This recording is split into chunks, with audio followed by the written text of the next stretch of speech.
이 세번째 때 이제 하다하다 공격이 나한테 오는 거야? 바뀐 거 같아가지고. 아야 의문이었어? 물론 원래는 조금 더 주황색이긴 한데 불만이야? 아니요. 자, 총평할게요. 사실 총평을 해야 하나를 고민을 좀 많이 했던 시험이기는 해요. 총평을 할 만큼의 문제일까를 고민을 하긴 했지만 그래도 평가원이었기 때문에 앞으로의 학습 방향과 우리가 해야 될 것들에 대해서 간단하게 얘기를 하고 그래도 어느 정도의 해설을 진행하고자 합니다. 일단 이번 6모와 9모를 조금 비교하려고 해요. 얘들아, 이번 6모는 어땠었어? 기억나니?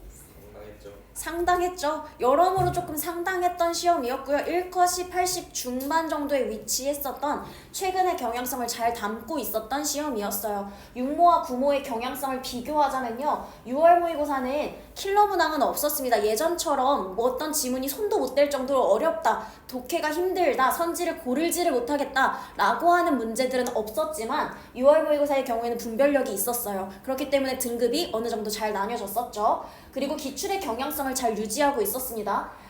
그리고 6월 모의고사 때도 느끼셨겠지만 EBS의 연계율이 사실 굉장히 50%라고 하기에는 체감상 조금 더 높은 편이기는 해요. 그래서 EBS가 굉장히 중요한 해다라고 하는 거 알고 계시면 될 것 같고요. 얘들아, EBS가 매년 중요하지는 않아. 어떤 해에는 선생님이 총평을 하거나 또는 아이들을 가르칠 때 EBS 올해는 조금 덜 힘을 줘도 될 것 같아 라고 하는 해도 있어요. 근데 이번 연도는 EBS가 너무 중요해요. 연계율이 50%라고 하긴 하지만 얘들아, 사실상 50%의 체감이 굉장히 큰 비중을 차지하는 시험이기 때문에 우리 EBS를 조금 더 많이 연습을 해줘야 될 것 같고요. 그 다음에 9월 모의고사 같은 경우에는 킬러 문항이 없었습니다. 그럼 분별력이 있었냐? 그것도 없었어요.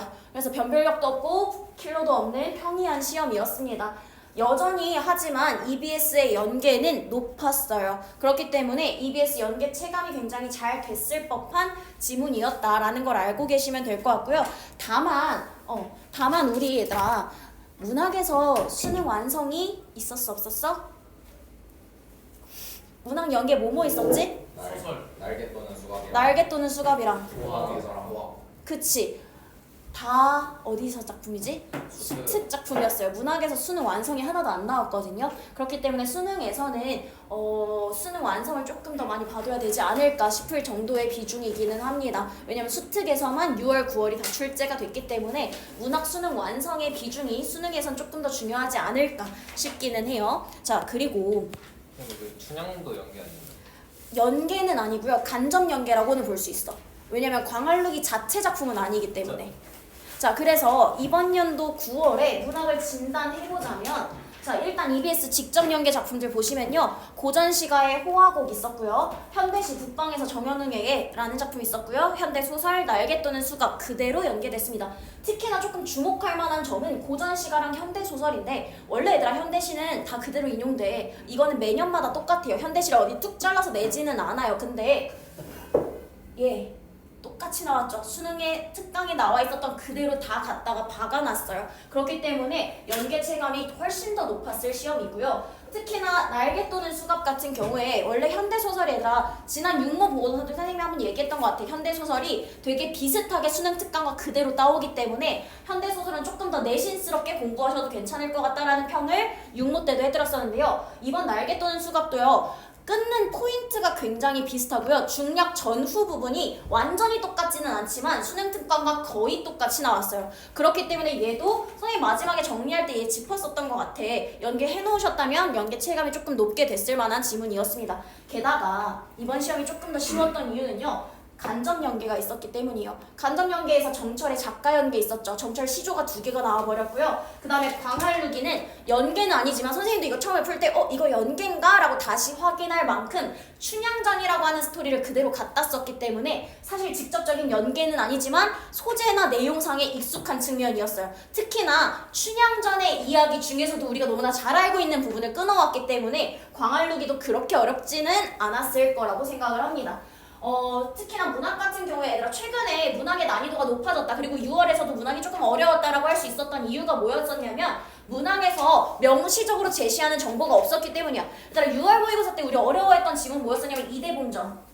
그치? 그리고 현대소설에서 나왔던 것들. 소설류에서 그때 6월에 많이 썰렸었어요. 선생님 페이지를 볼 때 당황했던 기억이 조금 나요. 근데 이번 연도 9월에서는요. 추론해서 풀어야 되는 문제가 없었어요. 그러다 보니까 대부분의 정보들이 명시적으로 딱딱 제시되어 있어서 문학을 독해하는 시간의 경우도 그렇고 그 다음에 문학의 실질적인 난이도도 그렇게 어렵진 않았습니다. 특히나 명시적으로 드러나는 정서와 태도에 관한 문항이 주된 출제 범위로 나왔기 때문에 어렵지 않았을 것이라고 생각하고요. 문학이 어려워진 이유가 원래 얘들아 세부 내용을 물어봤기 때문이야. 이대봉전이 너네가 그렇게 힘들었던 이유도 세부 내용을 물어봤기 때문에 너네가 어려워했었던 건데 그 문제가 거의 찾아보기가 조금 어려워요. 그렇기 때문에 이번 문학 같은 경우에는요. 잘했다고 막 이렇게 기뻐할 만한 시험도 아니었고요. 못했다고 주저앉을 만한 시험도 아니기는 합니다. 그렇기 때문에 이 시험지에 크게 머무르지 않으셨으면 해요. 9월 모의고사 자체에. 자, 문학에 대해서 얘들아 문학을 이렇게 짧게 정리할 수 있을지는 몰랐어. 왜냐면 이번 9월이 너무 변별력이 없어서 문학 전체가 그냥 한 페이지의 내용이 정리될 수 있을 만큼 내용이거든요. 고전소설 출제 범위 보시면요. 광활루기 괄호 속에 서술자의 짧은 평이 들어가 있는 형식이 조금 독특하긴 했어요. 익숙한 소재는 아니긴 했으나 지문의 난이도는 낮은 편이에요. 왜냐면 이미 알고 있었던 춘향전의 이야기를 가지고 왔을 뿐더러 인물의 발화를 위주로 구성이 됐기 때문에 소설 자체를 대할 때에 낯선 부분이 많이 없었을 거라고 생각이 됩니다. 자, 그 다음에 현대시와 수필 세트에서는 가지문이 연계였었죠. 그리고 선생님이 EBS 뉴스나 이런 것들 참고했을 때 일단 평가원이 예측하기로 평가원이 조금 힘을 실었던 문제가 뭐였었냐면 나지문에 관한 보기 문제였었던 25번이었었어요. 평가원이 조금 힘을 싣고자 했던 부분이 25번이기는 했습니다. 근데 사실상 비연계였던 다 자기가 맞췄다고 이렇게 거만 떨지 마시고요. 자, 비연계였던 나지문 역시도 보기에 도움으로 문제를 풀 수 있었기 때문에 많이 지문 자체의 내용을 모르는 채로 들어가진 않았을 거라고 생각하고요. 다만 우리가 조금 눈여겨보셔야 할 거는요. 6월 모의고사 때랑 수필, 지금 다지문이 수필이었었죠. 수필의 구조가 6월 모의고사 때랑 똑같아요. 수필은 그냥 다 똑같은 거 아닌가요? 그게 아니라 대비되어 있는 경험이라고 하는 부분이 수필에서 육모와 구모가 가지는 공통점이야. 육모 때도 그렇고요. 구모 때도 수필 자체의 내용의 스토리를 대비시켜놨고 그걸 통한 깨달음을 도출해냈던 게 6월 모의고사의 수필이었고요. 이번 9월 모의고사의 수필도 마찬가지입니다. 그래서 이 경향성 정도는 조금 파악하시면 좋았을 것 같고요.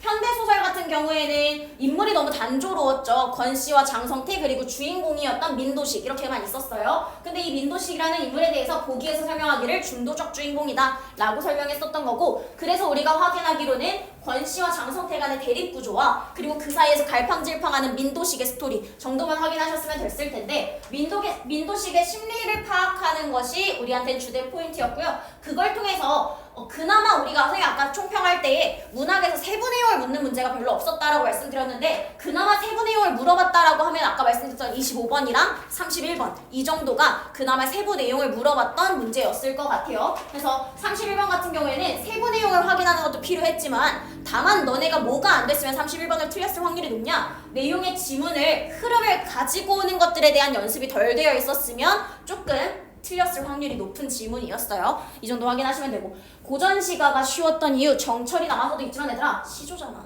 말도 안 되게 시조가 2개나 나와버렸어. 원래 이렇게 평시조 출제하는 거 진짜 잘 안 나오거든요. 흐름이 조금 옛날스럽긴 했어요. 그래서 빈출 주제에 시조가 나왔습니다. 다만 너네 이렇게 생각하시면 안 돼요.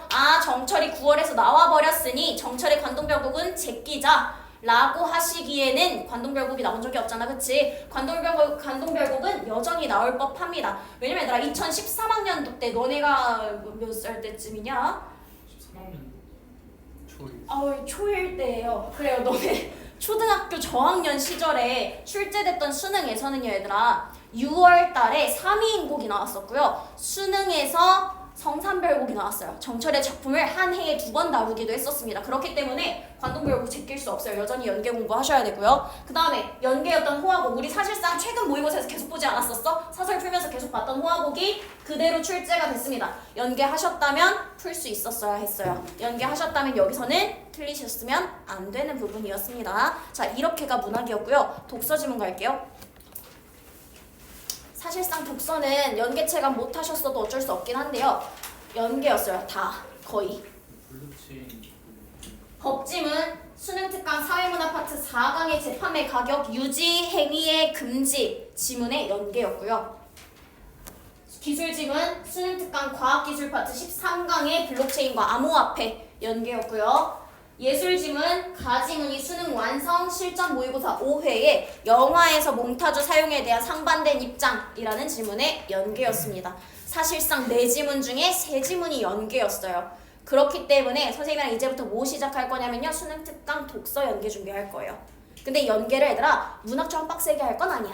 왜냐면 우리한테 주된 주력 파트는 문학이고요. 독서는 본인의 능력이 되는 한에서 준비할 거예요. 그래서 선생님이 각각의 친구들한테 요구하는 사항들이 조금 다를 거예요. 이건 개별 숙제라고 생각하시면 돼요. 사람마다 다르게 숙제가 나갈 거고요. 자, 그 다음에 법지문 다시 보면 법지문 연계였는데요. 각각의 행위에 케이스를 분류하는 게 필요했고요. 특히나 마지막 문단에서 제시되어 있었던 예외 조건을 확인하는 게 문제의 포인트로 출제가 됐어요.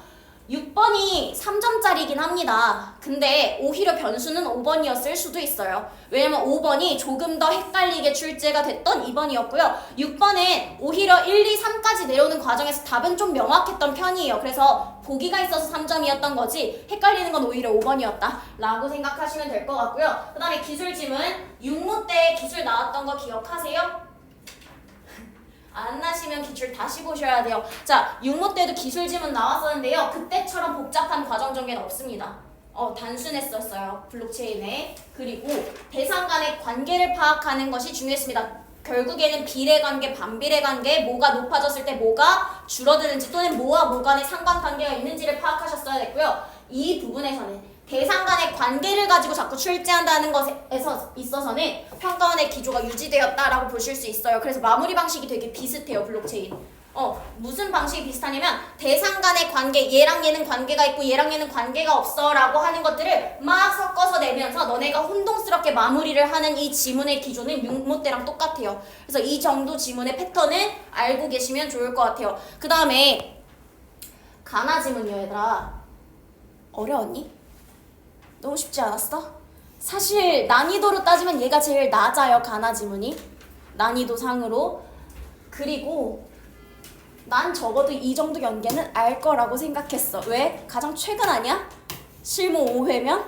가장 마지막 숙제 아니겠어? 그니까 이 정도는 아셨으면 사실 얘를 체감했으면 가지문 보면서 바쟁? 싶었을 거고요. 그리고 가나 지문의 유기성은 현실감이라는 키워드에서 생깁니다. 그래서 가나 지문이 현실감을 기점으로 어떤 이론을 전개하고 있는지의 차이였다라고 생각하시면 되고 두 영화 이론 간의 특징을 비교하고 대조해서 독해하셨으면 문제 풀 수 있었던 지문의 세트였다라고 생각하시면 될 것 같아요. 근데 얘들아 가나 지문 쉽게 나왔다고 무시하시면 안 돼요. 너네 6모 때 가나 지문 개 어려웠던 거 기억하세요? A요?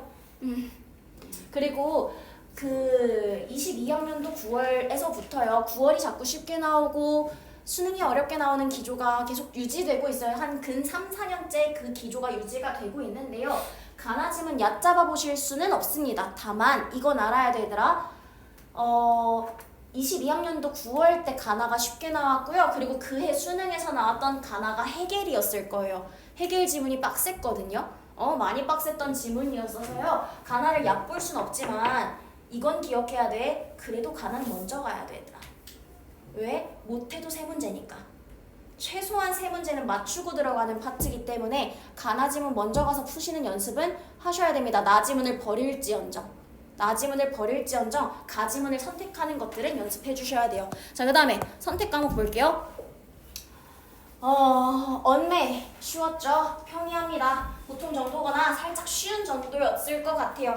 만약에 시간이 조금 걸렸거나 나는 언매의 첫인상이 힘들었다라고 하는 친구는 35번의 영향이었을 가능성이 커요. 35번이 품사의 통용이었죠. 품사의 통용 같은 경우에는 워낙에 범주가 없는 파트예요. 이것저것 다 공부해서 마지막에 최종적으로 품사의 통용 이런 파트이기 때문에 만약에 내가 언매에 대해서 첫인상을 느낀 게 조금 어려웠다라고 한다면 35번의 영향이었을 가능성이 큽니다. 이외의 것들은 6모 때처럼 어떤 향찰이나 이런 낯선 파트에 출제를 한다거나 시간을 끌게끔 만들었던 문제는 사실 없었어요. 그래서 언매가 조금 빨리 풀렸을 수 있는 요소였습니다. 어렵습니다. 하지만 살짝의 트릭은 존재해요. 그래서 답 고르기에는 결론적으로는 어려움은 없었어야 하는 난이도였고요.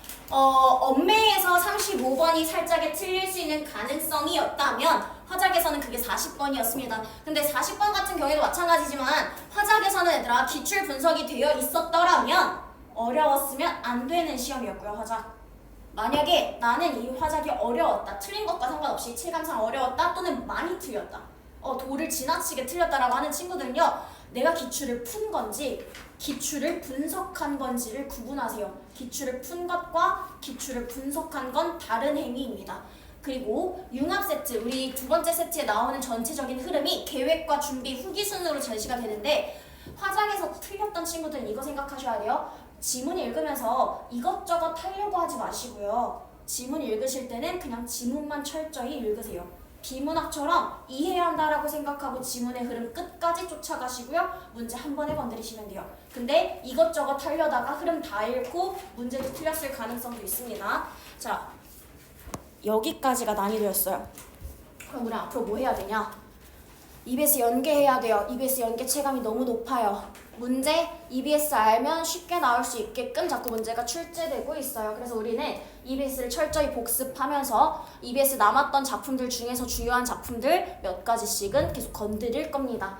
EBS 어떻게 하는 게 가장 좋나요? 라고 얘기했을 때요. 너네 지금 학교 가고 계시잖아요. 그쵸? 아침 시간에 1교시 내지는 1교시 시작하기 전 조회 시간 정도에 EBS 작품들을 훑어보시는 걸 매일의 습관으로 두시면 제일 좋을 것 같아요. 한 30분에서 40분가량을 매일 파트를 정해놓고 몇 강씩을 정해놓고 나는 오늘 몇 강을 아침에 복습하겠다 라고 해서 아침에 시간을 너무 많이 쓰시지는 마시고요. 딱 30분 정도를 아침에 복습하는 시간으로 투자하시면 좋을 것 같습니다.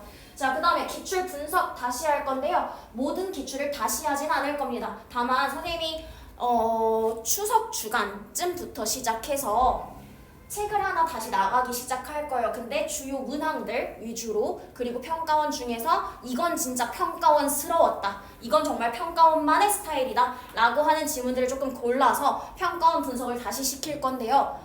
때에 따라서, 경우에 따라서 몇몇 친구들에게는 선생님이 그냥 기출을 다시 줄 수도 있습니다. 몇몇 개 기출을 골라서 주는 게 아니라 다시 기출을 주는 경우들도 있을 거예요. 다시 전체의 기출을 받았다면 뭐라고 생각하시면 되냐면요. 나는 아직 평가원의 자체의 경험이 부족하구나, 분석이 부족하구나를 인정하셔야 돼요. 뭐냐면 얘들아, 선생님 저 평가원 풀면요, 기출 풀면 이제 답이 기억나요? 이제 지문이 기억이 나요? 그럼 이거 푸는 게 의미가 있을까요? 라고 하는 애들아, 답이 기억나는 것과 사고 과정을 기억하는 건 전혀 다른 일이고요. 답이 기억나셨으면 사실 뭐 해야 돼요? 빠르게 풀고 다 맞추셔야 돼요. 근데 그게 안 된다? 그러면 답만 기억하시는 거지 사고 과정이나 흐름이 정확하지 않다라는 걸 인지하셔야 돼요. 이거 실수야가 기출을 돌릴 때는 없어요, 얘들아. 기출 돌리는 거 사람에 따라서 다르지만 뭐 10대번씩을 돌릴 필요는 없어요. 근데 4번 정도, 3-4번씩을 돌리는 걸 과하다고 생각하시면 안 돼요. 그건 충분히 하셔야 될 일입니다. 근데 모든 기출을 다 돌릴 필요가 없는 친구들에게는 선생님이 주요 기출들 몇 가지 던져주면서 그 부분에 대해서 분석해오세요, 풀어오세요 라고 하는 것들을 요구할 거고요. 우리는 실전 모의고사를 계속 연습할 겁니다. 그리고 선택 과목에 대한 학습을 할 거예요. 선택 과목을 한 문제라도 틀렸습니다 하는 친구들은 선택 과목 빡세게 돌리실 준비하고 계시면 되겠고요. 선택 과목 안 틀렸습니다 라고 할지라도 구모에서 안 틀린 건 사실 큰 의미가 없었어요, 이번 시험은. 그렇기 때문에 이제는 풀고 끝나는 모의고사가 아니라 나의 문제를 본질적으로 파악하시는 모의고사 연습을 해야 되고요. 선택 과목 학습에 대해서도 선생님 다음 주 중으로 교재 하나씩 정해서 사오라고 할 거고 요구할 거예요, 풀라고. 그렇기 때문에 그런 부분들 알고 계시면 될 것 같습니다. 우리 앞으로의 학습은 이 3단계로 나눠진다라고 생각하시면 될 것 같고요. 비중은 철저히 여기에 더 많이 가 있을 거긴 해요. 실전 모의고사를 푸는 것들, 그리고 거기에 기출 분석이 곁들여져 있다라고 생각을 하시면 될 것 같아요. 등급 간의 이동이 굉장히 컸던 시험입니다. 잘 봤던 친구들이 잘 본 것도 아니고요. 못 봤던 친구들이 못 본 것도 아니었어요. 그래서 움직이지 않았던 등급이 있냐, 그게 오히려 적었던 시험이라고 생각하시면 돼요. 부동층이 적었고요. 우리는 그래서 뭘 준비할 거냐? 최악의 최악의 경우를 대비할 거고요. 불수능의 불수능을 대비할 겁니다. 쉬우면 땡큐죠. 쉬우면 땡큐인데요. 봐봐 얘들아, 쉬웠더니 땡큐니? 쉬웠더니 내 점수가 땡큐였어? 등급이 땡큐야? 맞아. 아, 그죠. 뭔데? 등급이 별로 땡큐가 아닐 거야. 나 80점대인데, 나 90점대인데 라고 하더라도 90점 극후반이 아닌 이상 1등급이 나올 수가 없었던 시험이었어요. 그렇기 때문에 점수와 등급에 연연할 가치가 없어진 시험입니다. 너무 취해 계실 필요도, 너무 실망해 계실 필요도 없어요. 하지만 최소한 이건 평가원이었기 때문에 얘들아, 나의 현장 대응 방식은 꼼꼼하게 다시 생각하셔야 됩니다. 섣불리 지나가시는 부분이 너무 많은 것 같아요. 선생님이 봤을 때 나 현장에서 이렇게 했어 라는 게 너무 뭉뚱그려져 있으면 안 되고요. 각각의 지문마다의 대처 방안들이 있으셔야 돼요. 선생님이 그래서 조금 미안한 얘기지만, 혹독한 얘기지만 잘 봐온 친구들한테도 이 얘기 했었을 거야. 왜 다 못 풀었니? 라는 걸 쌤이 잘 봐온 친구들한테 던졌던 질문이에요. 잘 봤다면 이 시험 다 풀고 끝났어야죠. 이 정도 난이도에서. 그쵸? 찍은 문제 없으셨어야 돼요. 이 정도에서 시간 부족하셨으면 안 돼요. 내가 틀렸다면 왜 틀렸는지 철저히 분석하세요. 시험지가 때에 따라서는 나와 안 맞는 경우도 존재해 얘들아. 사람이 모든 시험지가 다 맞는 건 아니야. 근데 수능장 가서 시험지 고를 거야? 그건 아니잖아. 쇼핑하듯이 우리가 고를 수 없잖아. 던져주는 시험지 우리는 봐야 돼요. 그렇기 때문에 평가원에게 우리의 몸을 끼워 맞출 겁니다. 힘든 과정이기는 해요. 하지만 그 과정에 있어서 내가 어떤 행동들을 하고 있는지는 철저히 분석하셔야 돼요. 특히나 내 점수가 이번 시험에서 많이 흔들렸다라고 하는 친구들은요, 내 행동에 대한 분석이 하나씩 철저하게 다 되어 있어야 됩니다. 나 이 문제 풀 때 어떻게 풀었고, 어떤 생각을 해서 단서를 걸러냈고, 어떤 순서로 문제를 풀어 나갔는지를 다 분석하셔야 하는 시험이었어요. 자, 우리는 지나갔습니다. 이미 시험은. 그쵸? 이미 끝난 시험이에요. 이거 붙잡고 있을 순 없어요. 나아갈 길을 생각해야 합니다. 이제 근데 얘들아, 허비할 시간이 없어. 이제 얼마 안 남았어. 그치? 더 이상 머뭇거리고 있을 시간도 없고요. 허비할 시간 없습니다. 부디 게을러지지 맙시다. 제발요. 아직 내가 보기엔 게으른 사람이 좀 많아요. 본인 스스로에게 여유를 허가하고 있는 경우가 너무 많은 것 같아요. 여유가 너무 많아 얘들아. 아직 그럴 때가 아니에요. 게을러지지 마시고요. 조금 더 철저하게, 조금 더 깊이 있게 공부하셨으면 좋겠어요. 조금 더 파고드는 집요함이 있었으면 좋겠어요. 너네 나한테 이렇게 가지고 오는 것들이 없어진 게 되게 오래됐는데, 내신 때는 선생님 이거 왜 아니에요? 이거 이래서 맞는 거 아니에요? 저거 저래서 맞는 거 아니에요? 라고 가지고 오는 친구들이 많았던 반면에 점점 그거 사라지고 그냥 이게 답이라니까, 답인가 보지 하고 끝내는 경우가 너무 많아 얘들아. 선생님은 너네가 질문과 또는 따지는 게 많았으면 좋겠어요. 따진다라는 게 이게 뭐야? 이게 아니라 이건 왜 이게 안 되나요? 저의 생각은 이거였습니다 라고 하면서 너네의 생각을 끊임없이 끄집어내고 따지는 문제들이 많았으면 좋겠어요. 그 과정에서 실력이 늘 거예요. 그렇기 때문에 조금 더 깊이 있게 공부해 주시고요. 우리가 할 수 있을 것을, 해낼 것을 믿으면서 어쩔 수 없잖아 얘들아. 이렇게 했는데 안 되면 어떡하지? 안 되면 뭐 어떡할 거야? 근데 그걸 미리 생각하고 있을 순 없잖아. 안 될 거여서 안 할 거야? 그것도 아니잖아. 그렇기 때문에 할 수 있을 거라는 가정하에 합시다. 이왕이라면. 그래서 우리는 수능을 준비해야 되고요. 10월 모의고사 얼마 안 남았고요. 수능 얼마 안 남았죠. 해야 돼요. 그래서 9월도 선생님 고민했지만 해설해야 될 것 같습니다. 해설 시작하면서 내용 나갑시다. 자, 9월 모의고사 없는 경우가 생길 거야. 왜? 육모 때처럼 A어가 나와버리면 가나를 풀기가 어려울 수도 있지. 그럼 그건 때에 따라서 바뀌는 거긴 한데, 지금은 너무 자의적으로 판단하시는 게 너무 많아요. 고집 부리고 있는 부분들이 강한 친구들이 덜어 있어요. 그거 좀 내려놓으셨으면 해요. 그래서 이번 지문 같은 경우에는 선생님이 얘기했던 그 플랜대로 안 하셨으면 꼬였을 가능성이 좀 많이 큽니다. 가지문을 가지고서 독해하는 것들도 많았고요. 자, 일단 문항 먼저 갈게요.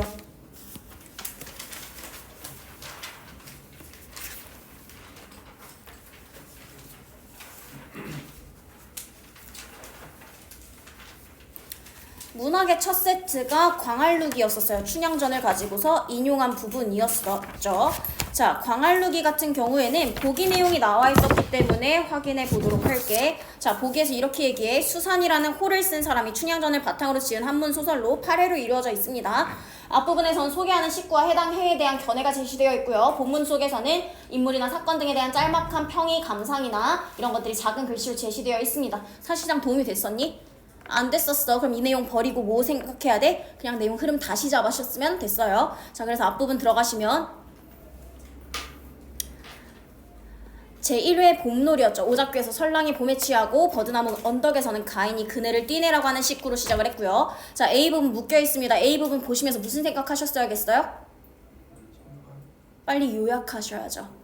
A부분 출제될 거다라고 생각하시면서 A부분의 내용 머릿속으로 요약하시면서 읽으셨어야 돼요. 왜요? 소설 속에서 A, B라고 묶여있을 때에는요. A와 B에 대한 요약 문제가 대체적으로 나오거든요. 그렇기 때문에 내용을 요약해서 기억하실 수 있어야 합니다. 광활루기는 전체 작품의 제목입니다. 광활루가 없었더라면 이도린이 놀러가지도 않았을 것이요. 이도린이 놀러가지 않았더라면 춘향이 만날 수도 없었을 것이요. 춘향이 이도린을 만나지 못했더라면 8회로 구성된 한 편의 작품이 무엇을 바탕으로 탄생할 수 있었겠는가. 광활루 하나가 공중에 솟구쳐 있었기 때문에 이도린이 놀러갈 수밖에 없었고 춘향이 이도린을 만날 수밖에 없었으며 8회로 구성된 한 편의 작품이 만들어질 수밖에 없었다라는 부분이 사실 A였어요. 그리고 바로 중략으로 때리거든요.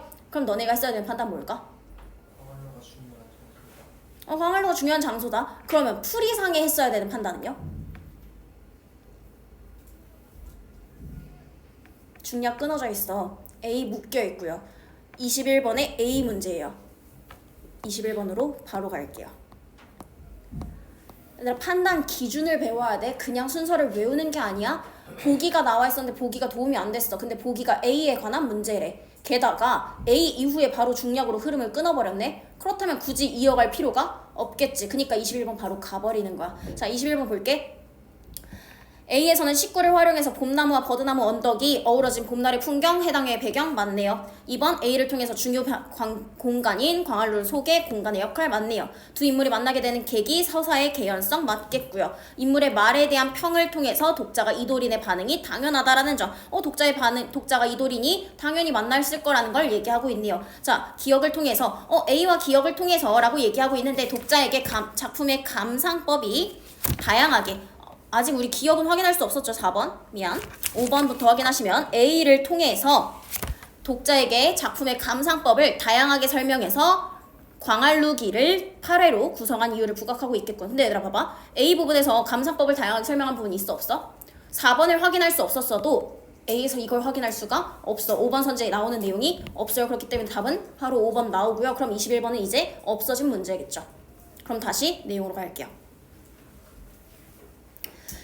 자, 사실상 읽는 속도가 조금 빨랐을 거라고 생각해요. 왜냐면 우리가 잘 알고 있는 춘향전의 앞부분이었기 때문에요. 그네를 뛰는 이도린이 보고 모습을 이도린이 보고 자기도 모르게 눈앞이 어지라여서 김한에게 말했다. 인물 체크할게. 이도린과 김한이야. 너는 저런 것을 본 적이 있느냐? 저것이 금이냐 옥이냐? 아니면 귀신이냐? 아니면 선녀냐? 너는 저것을 아느냐? 라고 하니까 김한이 대답하기를 금도 아니고 옥도 아닙니다. 낙수에 빠져 죽은 이에 넋이 사라지고 양대에서 구름과 피를 만들었던 여인의 일도 아득하기만 한데 어떻게 귀신 같고 선녀 같은 아가씨가 요즘 세상에 나타났겠습니까? 그럼 우리는 짐작하겠네요. 이 아가씨는 누구겠어요? 춘향이겠죠. 그럼 누구란 말이냐 하니까 도련님께서는 교방 행수 길생 월매를 기억하시는지요? 라고 하면서 이게 무슨 말이야? 라고 되어 있어. 저렇게 젊고 아름다운 여인을 어떻게 반쯤은 쭈글쭈글해진 노파에다가 비교할 수가 있겠느냐? 저 사람은 월매의 딸 춘향입니다. 노래도 잘하고 춤도 잘 추며 글도 잘하고 바느질도 잘하고 이런 거 저런 거 다 잘합니다. 라고 하니까 기뻐하면서 말하죠. 풍류를 즐길 만한 인연이 정말이지 다른 데 있는 것이 아니구나. 네가 가서 불러오거라 라고 요청했어. 뭐 하려고요? 라고 하니까 얼굴 한번 보려고 한다 라고 하니 얼굴 보고 뭐 하려고요? 라고 하니까 네가 알아서 뭐 하겠느냐? 라고 하면서 저 아이는 오지 않을 것입니다 라고 예측하고 있네요. 오고 안 오고는 저 아이한테 달렸지 너한테 달렸지 않았으니 그만 닥치거라 라고 하니까 한이 머리를 뚝 떨구면서 가죠. 원래 춘향은 풍경을 즐기는 옆집 아이를 따라서 나온 것이었습니다. 채색줄로 만들어진 그네를 탔는데 봄바람에 옥자락이 흐트러져서 버드나무 가지를 꽉 잡은 채 그네를 멈추고 옷매무새를 바로잡으려 했어요. 그런데 갑자기 사람의 말소리가 들립니다. 이거 누구겠어? 김한의 말소리였겠죠. 그러자 춘향은 몸을 돌려서 꽃끈을 속으로 들어갑니다. 자, 꽃끈을 네모칸 쳐져 있어요. 그럼 예측해야겠죠? 문제로 나왔겠구나. 그럼 꽃그늘이 무슨 역할을 하는지 알아야겠네. 숨고 사는 주변을 둘러봅니다. 이도린이 꽃무늬가 있는 작은 종이를 쥐고서 홀로 광활루 동쪽 난간에 기대어 있었는데 그 모습이 티 없이 맑아서 춘향은 은연중에 찬탄하는 말을 내뱉었대요. 누굴 보고? 이도린을 보고 춘향이 찬탄하는 말을 내뱉었대. 얘들아, 이게 바로 18번의 1번의 단서예요. 춘향이가 자신에게 호감을 느꼈다라는 사실이 여기서 드러나고 그 모습을 모르는 이도린의 모습은 계속 제시가 되어 있으니까요. 김환이 바쁜 걸음으로 와서 부르죠. 춘향난자 어디 있어? 근데 꽃그늘에서 숨었다라고 얘기했어. 그럼 19번 볼게. 꽃그늘은 무슨 기능이야? 숨었다야. 그치? 숨었다만 생각했으면 단서 하나밖에 없겠네? 3번이죠. 춘향이 몸을 감추고 이도린을 바라보고 있는 장소. 몸을 감췄다 해서 숨었다 라는 거 바로 연결되니까 19번도 문제 해결했겠네요. 자, 그러면서 김한이 웃으면서 말합니다 라고 얘기를 하면서 이렇게 이야기를 하고 있어요. 춘향이 노여워하지 말고 내 말을 들어봐라. 그래서 누굴 얘기하는 거야 이제? 누구에 관한 이야기를 전달해? 이도린에 관한 이야기를 전달하죠. 이도린에 관한 정보를 전달하죠. 그럼 옆에 20번에 김한의 역할을 이해한 것으로 적절한 것은 김한은 무슨 역할을 해요? 둘을 만나게 해주죠. 그럼 볼게요. 비판자의 역할? 아니겠고요. 그 다음에 조력자도 아니죠. 3번 이도린에게 풍류를 즐길 만한 상대가 춘향이라고 얘기하면서 이도린이 춘향이를 부르게 하는 중개자의 역할을 하는 것도 아니었습니다. 3번이 그나마 헷갈릴 수 있었긴 한데 얘가 만나게 해줬던 게 아니라 이도린이 먼저 명했던 거였기 때문에 안 되죠. 지혜로운 사람이라는 걸 깨닫게 해주는 역할 전혀 하지 않고요. 답은 5번밖에 안 남겠네요. 그래서 앞에 광활루기 세트가 쉬웠어요. 내용상에 어려운 것들이 없었고 읽으면서 해결되는 문제들이 너무나 사실 많았습니다. 그래서 광활루기 간단하게 풀 수 있었을 것 같고요. 자, 다음 넘어가서 현대시와 수필 세트 갈게요. 이건 좀 주목해볼 만한 파트긴 한데 들어봐봐. 연계가 됐어. 가지문에서. 그럼 일단 가지문을 가지고 먼저 풀 거야. 그치? 그럼 가지문을 가지고 먼저 풀 때 현대시는 꼼꼼하게 다시 읽을 필요는 있을까?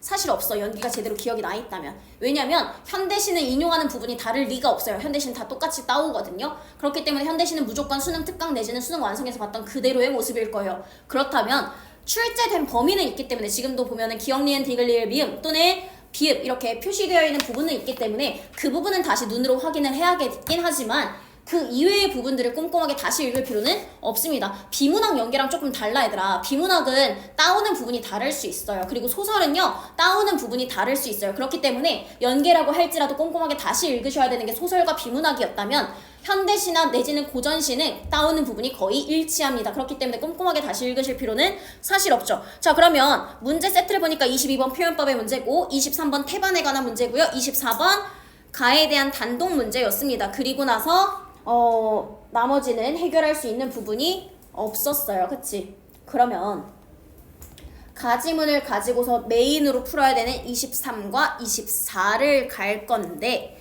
23을 보기에 태반을 먼저 볼게. 자, 이제는 참으로 이기지 못할 슬픔과 시름에 쫓겨서 나의 하늘 나의 옛 땅으로 태반으로 돌아왔으나 그럼 지금 난 어떤 상태에서 왔냐면 슬픔과 시름에 쫓겨서 태반으로 왔던 거였어.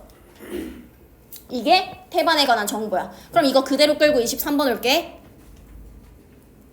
태반에 관한 설명으로만 문제 풀 겁니다. 자, 태반에서 상실감을 느끼고 있고요. 상실감을 느끼는 이유는 태반에 돌아왔는데 뒷부분 뭐였어? 이런 거 저런 거 다 없다였었어. 상실감? 괜찮겠네. 자, 소외감은 언제 느끼는 감정이지? 혼자 있을 때 내지는 혼자 있다고 해서 소외감을 느끼진 않아. 보통 그땐 고독감이죠. 내 의지가 아닐 때. 소외되었다라는 말은 우리가 소외했다라고 하지 않잖아. 소외감이라는 것은 누군가로부터 내가 제외되었을 때 느껴지는 감정이야. 그렇기 때문에 태반에서 소외감을 느끼고 있고 라고 했을 때 소외감이 헷갈릴 수 있는 요소는 있으나 사실 가장 적절한 범주에 들어갈 수 없는 이유는요. 누군가가 화자를 소외시킨 게 아니기 때문이긴 해요. 연계이기 때문에 이 정도 깊이감은 있으셨어야 합니다. 그래서 이걸 세모치고 넘어갔던 경우도 있을 수 있고요. 내지는 아예 지우셨으면 더 좋고요. 그 다음에 3번 태반은 이별을 수용하는 공간이고 얘들아 이별을 수용했더라면 슬픔과 시름에 쫓겼다라는 표현은 하지 않았을 거야. 희망은 절대 안 되고 지향하는 공간도 절대 안 되겠지. 그렇다면 사실 1, 2번 두 개가 남았거나 내지는 1번으로 답이 확정되었어야 합니다. 근데 선생님은 이렇게 얘기하고 싶어. 이 지문에 대한 연계가 확실하게 되어 있었더라면 답은 나왔어야 돼. 이 지문이 연계가 빡세게 준비되어 있던 친구들의 경우에는요. 사실 2번이 남아있으면 안 돼요. 왜냐면 우리는 북방에서라는 작품에서 소외감에 대한 이야기를 한 적이 없거든요. 그렇기 때문에 1번으로 답이 바로 나오셨어야 됐습니다. 나지문을 가지고서 걸러낼 여지가 없어요. 오히려 나지문 해보셨으면 알겠지만 생가를 가지고 걸러내려고 하면 오히려 더 헷갈릴 수 있어요. 그래서 무조건 가에서 게임이 끝났었어야 돼요. 자, 24번 볼게. 기업부터 비읍에 대한 설명으로 적절하지 않은 것은이야. 자, 기업 보시면요. 여러 나라, 여러 민족, 여러 지명을 얘기하면서 떠나온 공간을 북방으로 포괄되는 동질적 공간으로 표현하고 있다? 맞고요. 딱 표현하시는 것이 지금처럼 읽으면서 하나씩 체크하시는 거였어야 됩니다. 다 읽고 나서 몰아서 체크하시는 거면 안 돼요. 잠이 오니? 자, 그 다음에 니은에서는 의인화된 자연물을 제시해서 자, 니은 보니까요. 슬퍼하던 것, 붙들던 말이라고 되어 있네요. 의인화된 자연물 맞습니다. 거기에다가 화자가 북방을 떠나면서 느낀 슬픔을 이야기하고 있다? 슬픔 얘기하고 있는 것도 맞았던 얘기였겠네요. 자, 그 다음에 디귿 보시면요. 오로촌 맷돛을 잡아서 나를 잔치해서 보내던 것도 울던 것도 잊지 않았다. 잊지 않았다니까 유사한 통사구조와 함께 기억을 간직하고 있다라는 얘기 맞겠네. 자, 리을 볼게요. 리을의 식구가 아무 이기지도 못할 슬픔도 없이 씨름도 없이 뒤에서는 슬픔과 씨름에 쫓겨였었어요. 반복 변주 됐죠.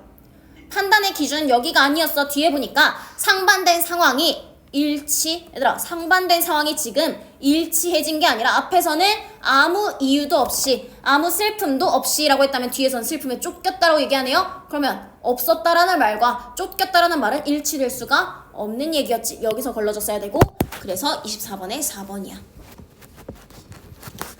여기까지의 흐름이 빠르게 답이 났었어야 돼요. 22번 볼게요. 22는 얘들아 가를 가지고서 제낄 수 있었던 거 뭐야?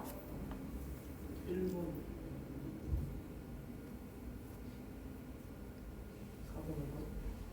1, 2, 4, 5가 다 가를 가지고 제껴져? 아닐걸? 1, 4, 5가 제껴질까?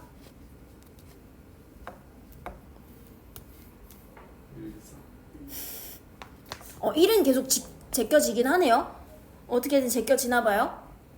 자, 1번은 왜 제껴져? 비판적 태도가 아니라 응.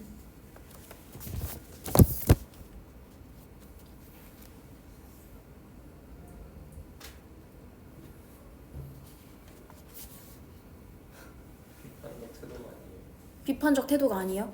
비판적 태도는 뭔데요? 어떻게 나와야 비판적 태도인데요?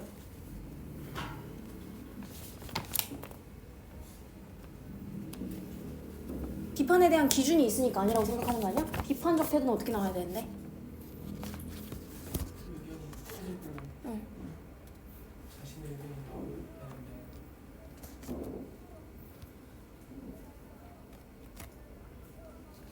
자기 주관으로 평가해.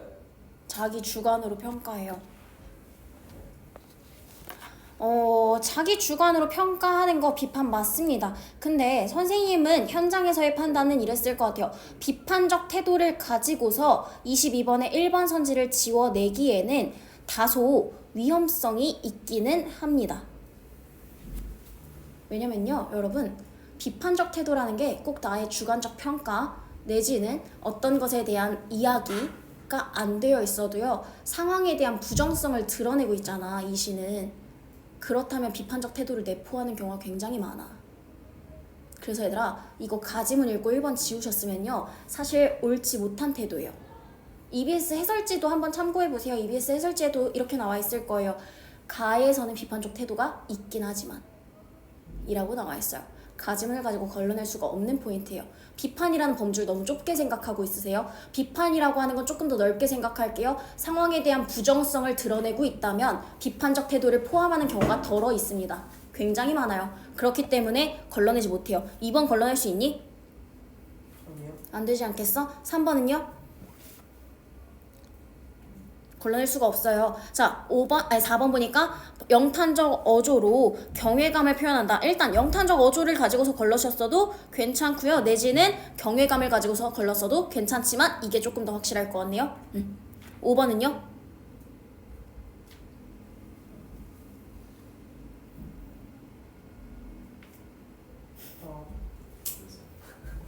걸을 수 있니? 못 걸러. 22번에 그래서 가지문은 크게 도움이 안 됐던 거야. 22번에 가를 가지고서 많이 걸러냈던 친구들은요, 맞았고 틀렸고에 상관없이 위험했던 선택인 거예요. 무슨 말인지 아시죠? 판단 기준이 지금과 일치해야 돼요. 일치하지 않았더라면 맞고 틀리고에 상관없이 본인이 피드백하셔야 되는 문제인 겁니다. 다시 생각하시고 다시 오답하셔야 되는 지문인 거예요. 기준 자체를 맞았다 틀렸다에 두시면 안 돼요. 자, 이렇게까지가 가지문에 대한 이야기였어. 자, 그리고 나서 나지문이 비연계, 다지문이 비연계였었죠. 나다지문은 10분 쉬고 나서 할게요. 6시 2분부터 다시 봅시다. 근데 쉬웠다라는 게 풀면서도 느껴졌어? 아 그럼요. 쉽다라는 게?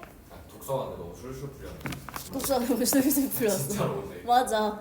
그래서 쌤 재수생 친구들한테도 얘기 들어보고 하니까 재수생 친구 자기가 문학을 다 풀었는데 시간이 얼마 안 걸렸대. 그래서 아 이거 하나라도 틀리면 큰일 나는구나라는 걸 느끼면서 풀었지만 뭐 그렇다고 안 틀린 건 아니야. 그렇다고 안 틀린 건 아닌데 난이도 체감이 정확한 거죠. 왜냐면 지금 한 개 틀렸더니 화작이 1이잖아.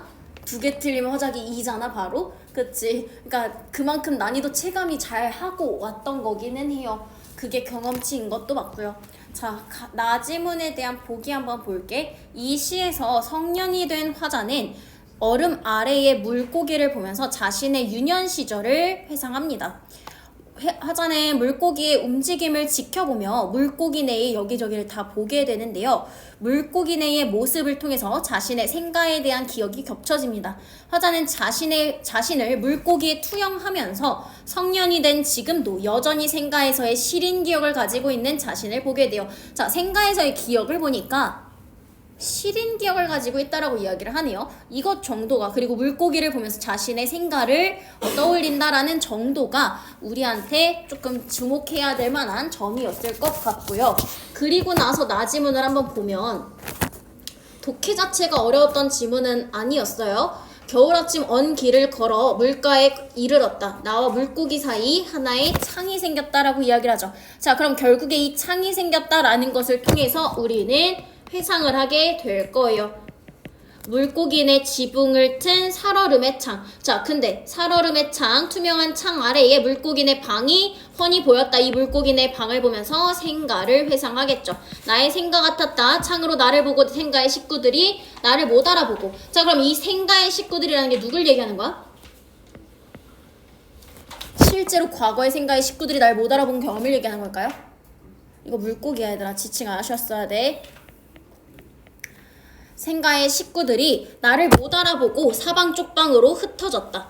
젖을 갓댄 어린 것들은 참마루에서 그냥저냥 그들끼리 놀고, 어미들은 물속 쌓인 돌과 그 틈새로 그걸 깊은 데라고, 그걸 가장 깊은 속이라고 때로 들어가 나를 못 알아보고 급한 궁리를 하느라 그 비좁은 구석방에 빼곡히 서서. 얘들아, 이거의 주체가 뭐야? 이게 물고기의 어미들을 얘기하는 거지. 자, 이거 짚으셨으면요 25번에 올게요. 25번에 4번 봅시다. 화자는 비좁은 구석방에서 급한 궁리를 하는 물고기, 이게 누구라고? 어미 물고기들이라고요. 이 모습을 통해서 유년 시절 생가에서 외따로 지내야 했었던 자신의 모습을 투영하고 있군. 얘들아, 이거는 지금 물고기가 급한 궁리를 하느라 비좁은 구석방에 빼곡히 서서 마음아 너도 아직 이 생가에 살고 있는가라고 이야기를 하는데, 유년 시절 생가에서 외따로 지내야 했던 자신의 모습을 이야기한다라고 할 수 없어. 여기가 틀렸거든요. 왜 외따로 지내야 했더니 틀린 말일까?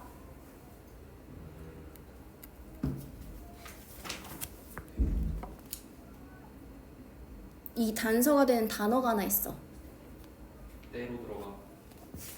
네, 때로 들어가 도 있고요. 빼곡히 서서.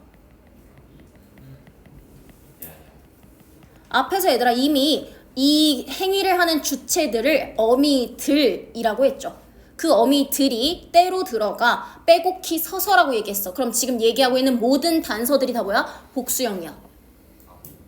그 복수형들이었기 때문에 외따로라고 하는 키워드가 지워졌어야 됐고요. 그래서 25번에 4번이 돼야 합니다.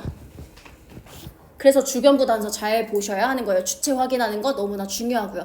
얘들아, 이거 결국에는 뭐 확인하셨으면 됐냐면 어미들이라고 하는 그 주체 확인하셨으면 됐었어요.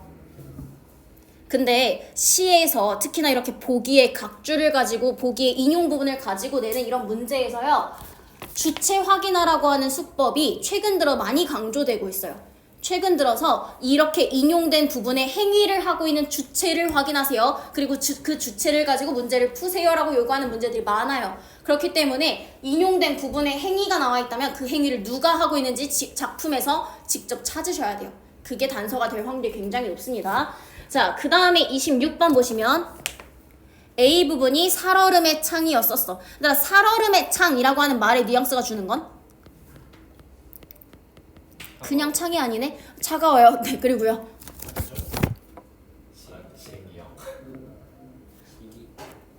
우리 이거 아까 회상을 하게 하는 그 창이긴 했잖아. 근데 이 살얼음의 창이라고 하는 게 회상하게 만드는 것이 결국에 실인 기억, 부정의 기억이었어요. 그리고 살얼음이라는 말 자체가 주는 뉘앙스 또한 불안정이죠. 그렇기 때문에 1번에 불안을 심화하는 이라고 하는 거 그럴싸해 보여서 지울 수가 사실은 없어요. 명확하게 지울 수는 없고요. 이상향은 지워지겠죠. A가 책임감을 떠올리게 만들지는 않을 거고요. A와 달리 상황을 극복하게 하는 역할을 한다. 달리라는 표현은 맞습니다. 왜냐면 A는 이런 역할을 하지 않으니까요. 5번 대상을 얘들아 대상이 뭔데? A에서 물고기. 그것을 새롭게 주목하게 되는 계기. 왜 새롭게 주목하는 건데?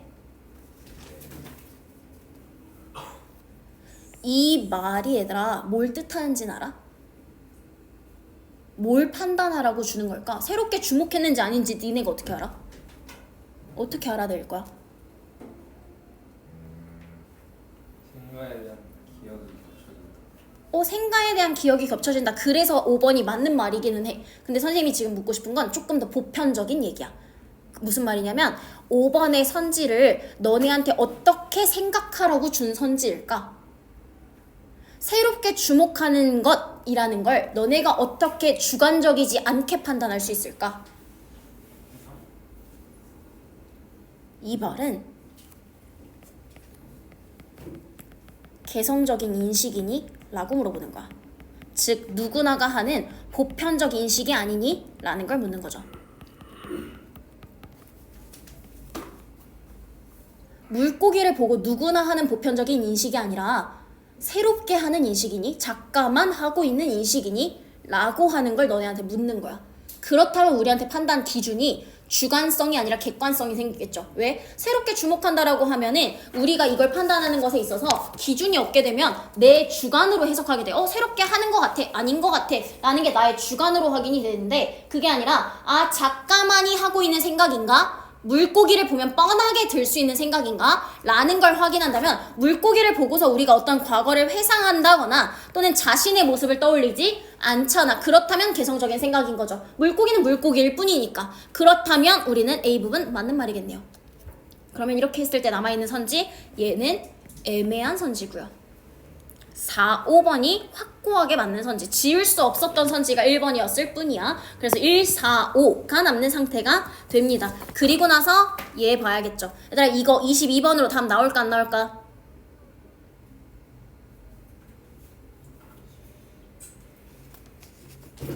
22번 봤을 때 답 나올까 안 나올까? 나와요. 자 1번 볼게요. 비판적인 태도로 그럴싸해요. 왜냐면 실인 기억이라고 했거든요. 선생님이 아까 얘기했지. 비판적 태도는 어떤 것의 부정적 측면을 얘기하고 있을 때 비판적 태도가 나올 수 있다고. 근데 그 실인 기억은 언젠데? 현실이 아니지. 그래서 지워져. 비판적 태도가 지워지면 안 돼. 이것도 나에서. 그 다음에 역사 나오지도 않았지. 그 다음에 5번 향토적 소재. 향토적 소재라고는 할 수 있을 것 같아요. 왜냐면 생가에 대한 이야기이긴 하니까. 근데 그렇게 본다고 하더라도 과거에 대한 그리움이 될 수가 없죠. 과거가 부정이었기 때문에. 그렇다면 남는 답 3번에서 나와야 하는 거고 이렇게 해서 나를 가지고서 풀고 나면 다지문에서 26, 27 남습니다. 그리고 27의 보기를 보겠죠. 자, 이문원 노종기라는 작품은요. 이문원의 늙은 나무가 인간의 도움을 받아서 오랫동안 무성하게 자라고 있는 점에 착안한 글입니다. 서로 다른 생명체가 각각의 이익을 주고 받는 작용을 토대로 글을 읽어보려고 해요 라고 하는데 글이 사실 쉬웠어요. 딱 이 얘기가 전부였거든요. 주고받는 이야기. 자, 그래서 A 부분에 들어갈 말로 적절하지 않은 것은 이라고 얘기를 하고 있습니다. 지문에 대해서 보시면요.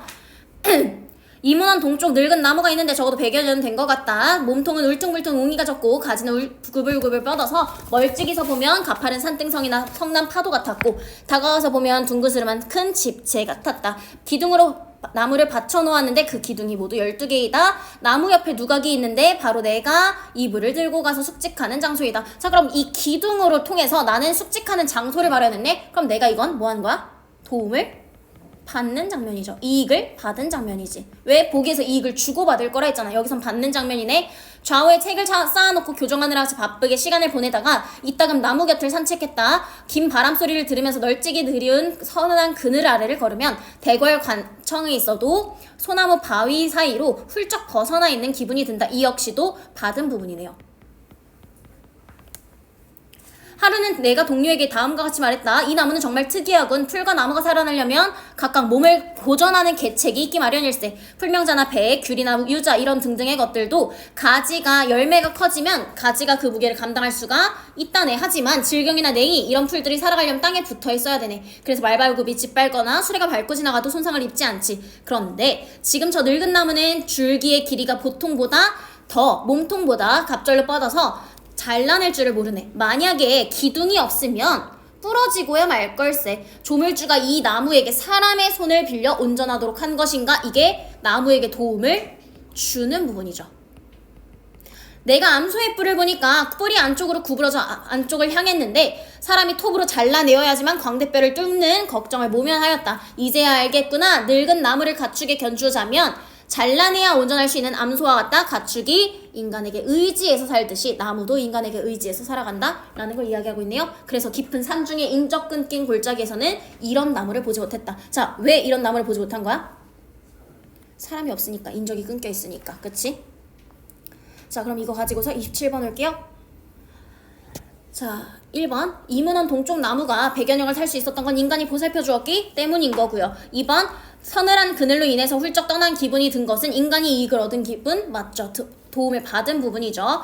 풀과 나무가 몸을 온전하게 보존하는 계책이 있다는 것은 어떻게 보존하는 거였어? 조물주가, 여기 부분에선 조물주가 서로 다른 생명체가 이익을 주고받도록 여기선 뭐 얘기했었어? 각각 자기만의 방식으로 자라난다라는 거 얘기했지. 이익을 주고받는 장면이 여기에는 없었네. 그러니까 너네가 뭘 판단하면서 읽었어야 돼? 이익을 주고받는 부분을 이미 수필에서 찾으시면서 읽으셨어야 돼요. 찾으시면서 읽었다면 3번은 아무 것에도 해당하지 않는다라는 걸 확인했을 거고, 그럼 바로 3번이죠.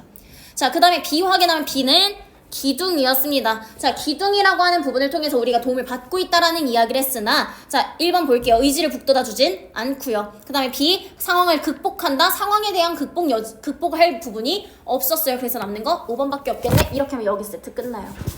자, 그 다음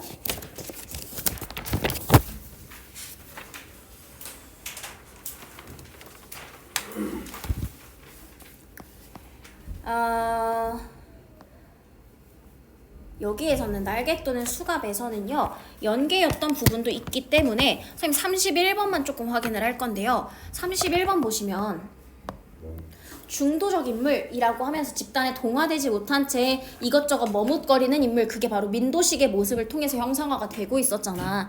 근데 얘들아 2번 봐봐. 권씨를 놀이객감으로 삼자는 장상태의 눈짓을 읽었지만 동참하지 않은 것을 보니 라고 얘기하고 있어. 권씨와 장상태 간에 갈등이 있었죠.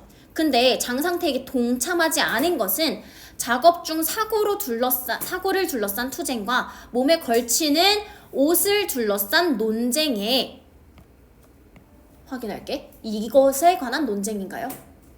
이것에 관한 논쟁 자체가 성립되지가 않죠. 왜요? 이들이 싸우고 있는 것은 뭐에 관한 싸움이었어? 뭐에 관한 논쟁을 시작했던 거지?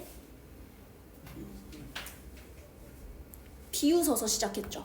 그러면 애초에 사고를 둘러싼 투쟁과 몸에 걸치는 옷을 둘러싼 논쟁을 이 둘이 펼친 게 아니야. 선생님이 그래서 아까 총평에서 얘기했던 게 흐름을 타고 오셔야지 그럴싸한 말에 혹하시면 안 돼요. 앞부분의 흐름을 잃으셨으면 뒷부분에서 무슨 얘기 나와? 뒷부분에서 작업 중에 사고가 나왔다 라고 하는 것도 얘기하고요. 뒤에서 몸에 걸치는 옷에 관련된 논쟁도 해요. 그러니까 각각이 다 지문 안에 등장했던 사실이야.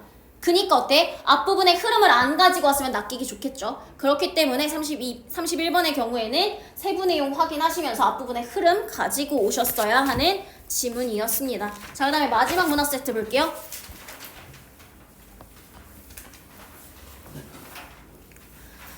사실 마지막 문학 세트가 당황스러울이 많지 좀 쉬웠던 세트예요. 시조가 2개가 나올 줄이야. 게다가 호화곡 전체 연계? 너무나 뻔한 연계였기 때문에 충분히 내용들 풀어나가실 수 있었을 것 같고요. 32번은 풀만한 가치가 사실 없습니다. 가를 가지고 다 지워지기 때문에요. 그래서 가를 가지고서 답은 1번 나왔었어야 되는 부분이었고요. 자, 33번에 보시면요.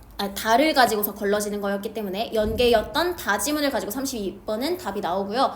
그 다음에 33번의 다지문을 가지고 얘기를 했을 때 사실상 다 읽고 푸실 필요가 없었던 부분이죠. 자, 처등보를 동일한 시어 IR라고 얘기하고 있으니까 안정감이겠네요. 그 다음에 1수와 2수에서 생활도구를 언급해서 구렁망태, 그 다음에 낚싯대, 생활도구 얘기했던 거 맞고요. 살아가는 모습 얘기하고 있습니다. 자, 그 다음에 1수 중장과 3수 중장에서 나타나는 걱정은 1수 중장은 3수 중장에서 나타나는 걱정이 뭔데?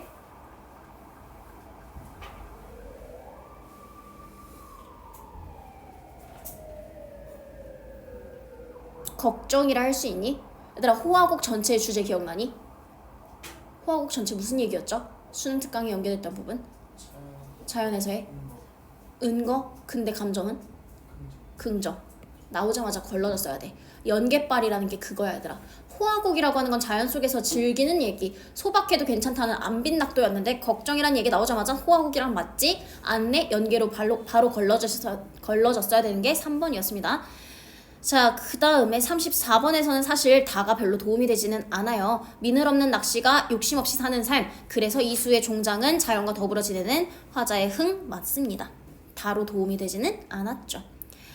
하지만 정철의 시를 가지고서 풀어낼 수 있었던 문제였고요. 자, 보시면 풍파에 일렁이던 배, 풍파에 흔들리던 배, 구름이 험하다. 그니까 조심해라 라고 하는 얘기 쉬웠고요. 그 다음에 심의산 건너편 서너 바퀴를 감돌아 휘돌아 들어서 온유월 한낮에 얘들아 살얼음 아까 이미지 똑같잖아. 부정의 이미지. 살얼음 엉김 위에 된 서리가 치고 있고요. 자취 눈이 섞어 치고 있습니다. 그걸 보았는가 이마 온놈이 온말을 이미 짐작하세요. 이 온놈은 무슨 말을 하고 있는 부정적인 인물이겠네요. 자, 그럼 이거 가지고 오셨을 때요. 3번 와봐. 심의산이 화자의 심회이고 자취는 이 화자의 복잡한 심정을 비유한 표현이라면 까지 확인할 때 여기서 단서 걸러냈으면 안 된다. 왜? 이건 조건문이야. 너네한테 판단하라고 준 게 아니라 조건을 감안하라고 준 거예요. 뒷부분 확인하셔야죠. 나의 초중장에서는 굳은 마음을 견지하려는 화자의 의지. 얘들아, 굳은 마음을 견지하려는 화자의 의지는 보통 어떻게 드러날까?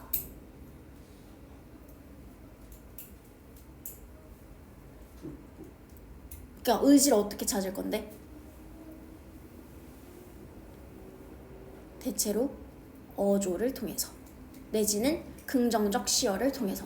근데 긍정적 시어가 없어요. 더불어서 어조도 없어요. 그렇기 때문에 의지를 확인할 수가 없습니다. 그래서 3번이에요.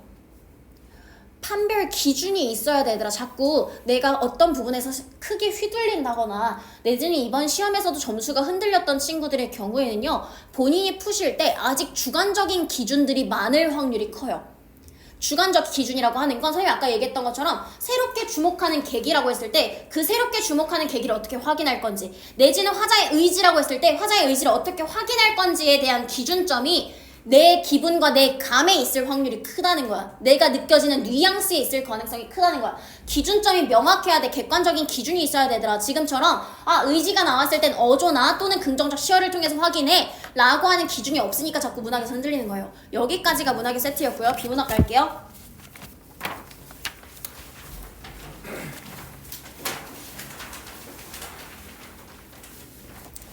자, 4번부터 7번 지는 갑니다.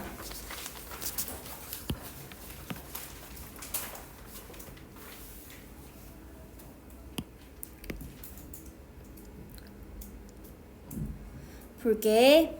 공정거래위원회는 시장 경쟁을 촉진하고 소비자 주권을 확립하기 위해 사업자의 불공정한 거래 행위와 부당한 광고를 규제합니다. 이것을 위해서 두 가지를 활용하네요. 그럼 예측하실게요. 이렇게 두 가지 나왔다면 두 가지 무조건 대비되어 있어야 합니다. 구분하셔야 돼요. 케이스 분류하라고 너희한테 나눠 놓은 거예요. 공정거래법은 사업자의 재판매 가격 유지 행위를 원칙적으로 금지합니다. 어떠한 행위를 원칙적으로 금지하고 있어요? 재판매 가격 유지 행위라는 건 뭐냐면 사업자가 상품, 용역을 거래할 때에 상대방 사업자 또는 거래 단계별 사업자에게 거래 가격을 정해서 그 가격대로 판매 제공할 것을 강제하거나 가격대로 판매 제공하도록 구속기간을 붙여서 거래하는 행위입니다. 봐봐 얘들아, 정의가 너무 길어.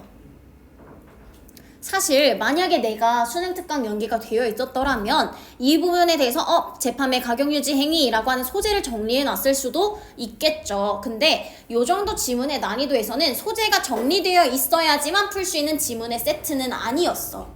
그럼 얘들아 봐봐. 정의는 왜 주지? 지문에서 정의 왜 줘? 다음 내용을 설명해야 되니까. 그럼 정의를 주는 목적은요, 지문 이해하시라고 주는 거예요. 그쵸? 근데 정의가 이렇게 길면요, 두 가지 중에 하나예요. 그대로 받아들이실 수 있으면요, 그대로 받아들이시는 거고요. 그게 안 된다면요, 너네 용어로 정리하셔야죠. 지문이 너무 길잖아요. 문장이 끊이지가 않아요. 그러면 이 중에서 무슨 말을 하고 싶은 건지 뽑아내셔야죠. 얘들아, 재판매 가격 유지 행위가 그래서 뭔데? 간단하게 얘기하고 싶으면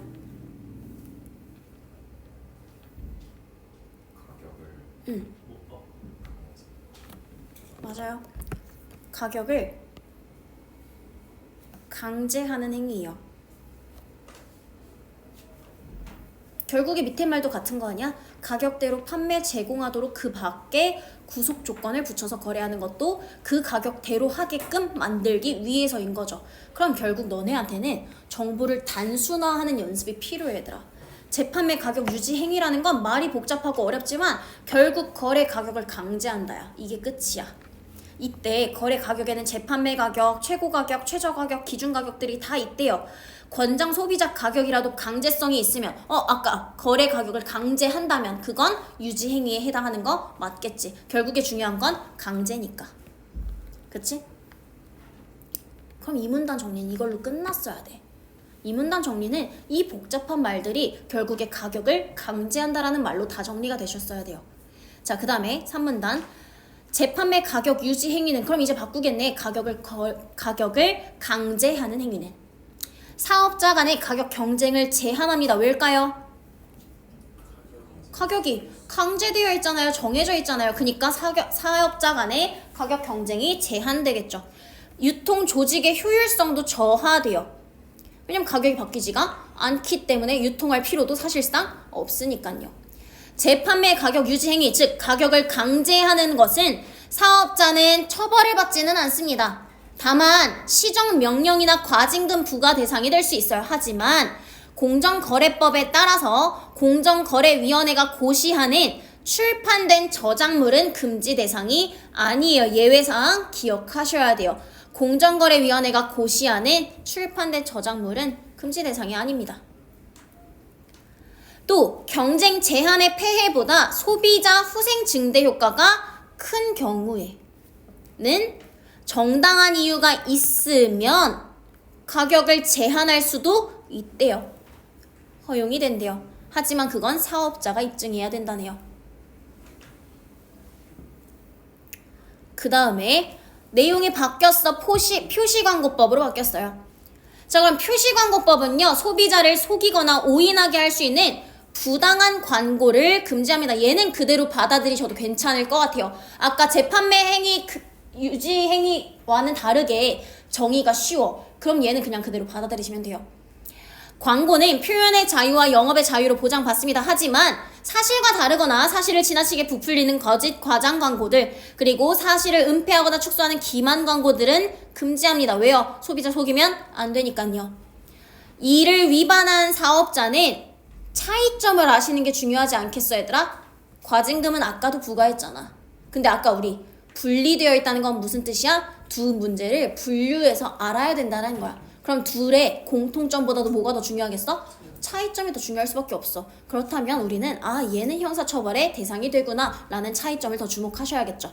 자, 추천 보증과 이용 후기를 활용한 인터넷 광고가 늘면서 부당 광고 심사 기준이 중요해졌습니다. 공정거래위원회의 추천 보증 광고 심사 지침 그리고 인터넷 광고 지침에 따르면 추천 보증은 독자적인 제3자의 의견으로 인식이 돼요. 해당 상품의 장점을 알리거나 구매 사용을 권장하는 것이에요. 경험적 사실을 근거로 할 때는 실제로 사용해봐야 하고요. 전문적 판단을 근거로 할 때에는요. 전문적 지식에 부합해야 된대요. 말 그대로 읽었네. 추천 보증이 광고에 활용이 되면서 추천 보증을 한 사람이 사업자로부터 현금 등의 대가를 지급받는 경제적인 이해관계가 있다면 명시해야 합니다. 이에 두 심사 지침에서 말하는 이용 후기 광고라고 하는 것은 사업자가 자사 홈페이지에 게시된 소비자의 이용 후기를 활용해서 광고하는 것인데요. 유리한 것은 광고로 써요.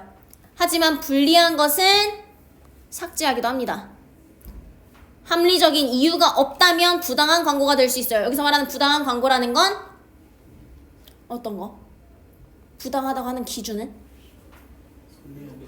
소비자를 속이는 거.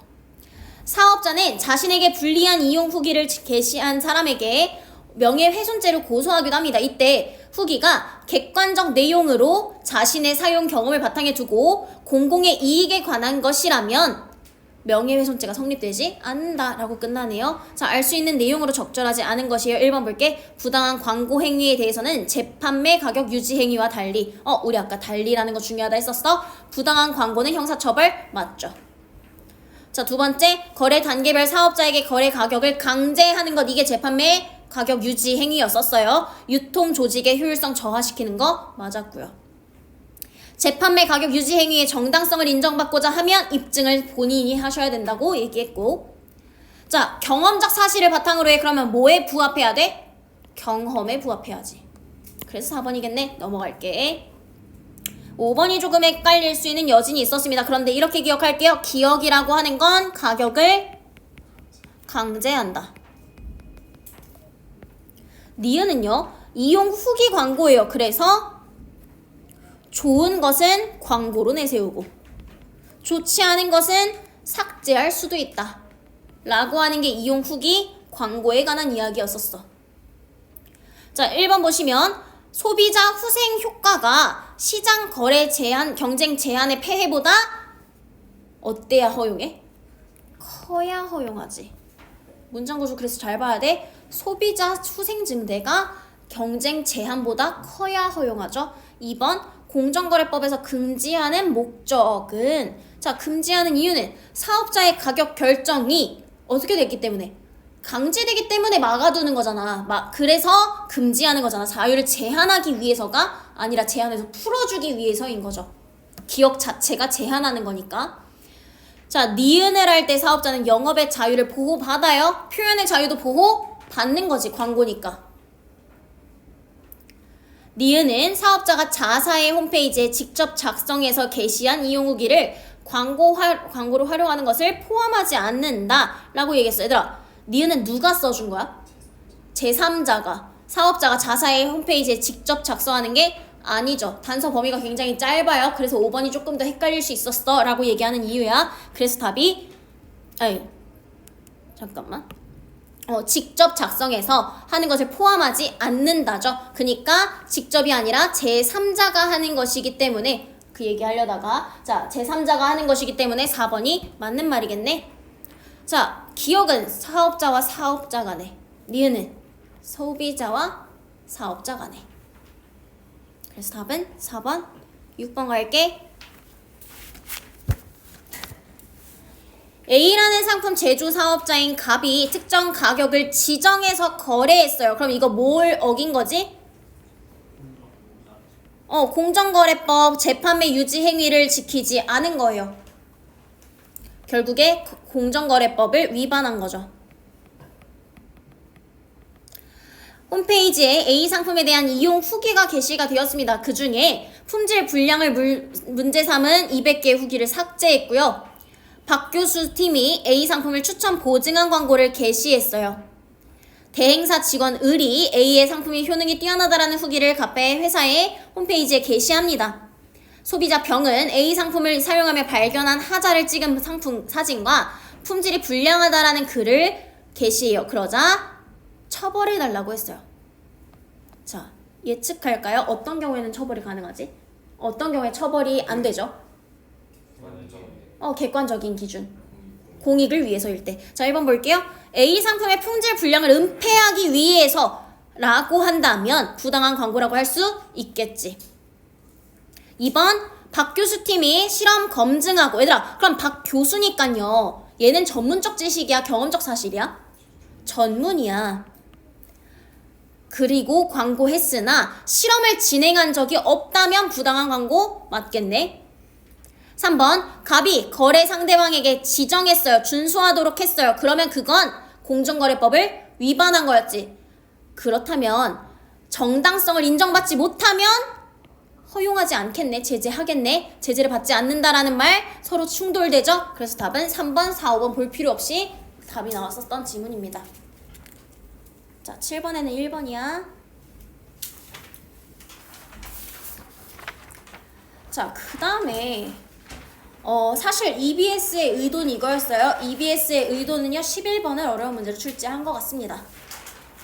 왜냐하면 11번 자체에서는 상관관계를 많이 가지고 문제를 냈기 때문에 조금 어렵게 내고 싶었다 라고 했던 문제가 11번이었던 것 같아요. 그리고 뒷부분에서는 아무래도 16번이 조금 중요 포인트로 출제가 되지 않았나 싶기는 합니다만, 일단 블록체인부터 가볼게요.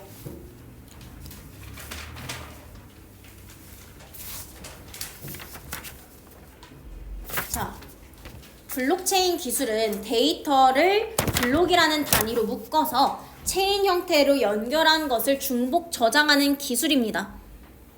블록체인 기술은요, 말을 쉽게 만드는 연습을 계속 하셔야 되는데, 블록을 중요한 말이 뭐였을까? 블록체인은 중복 저장이라는 말이 중요했었어.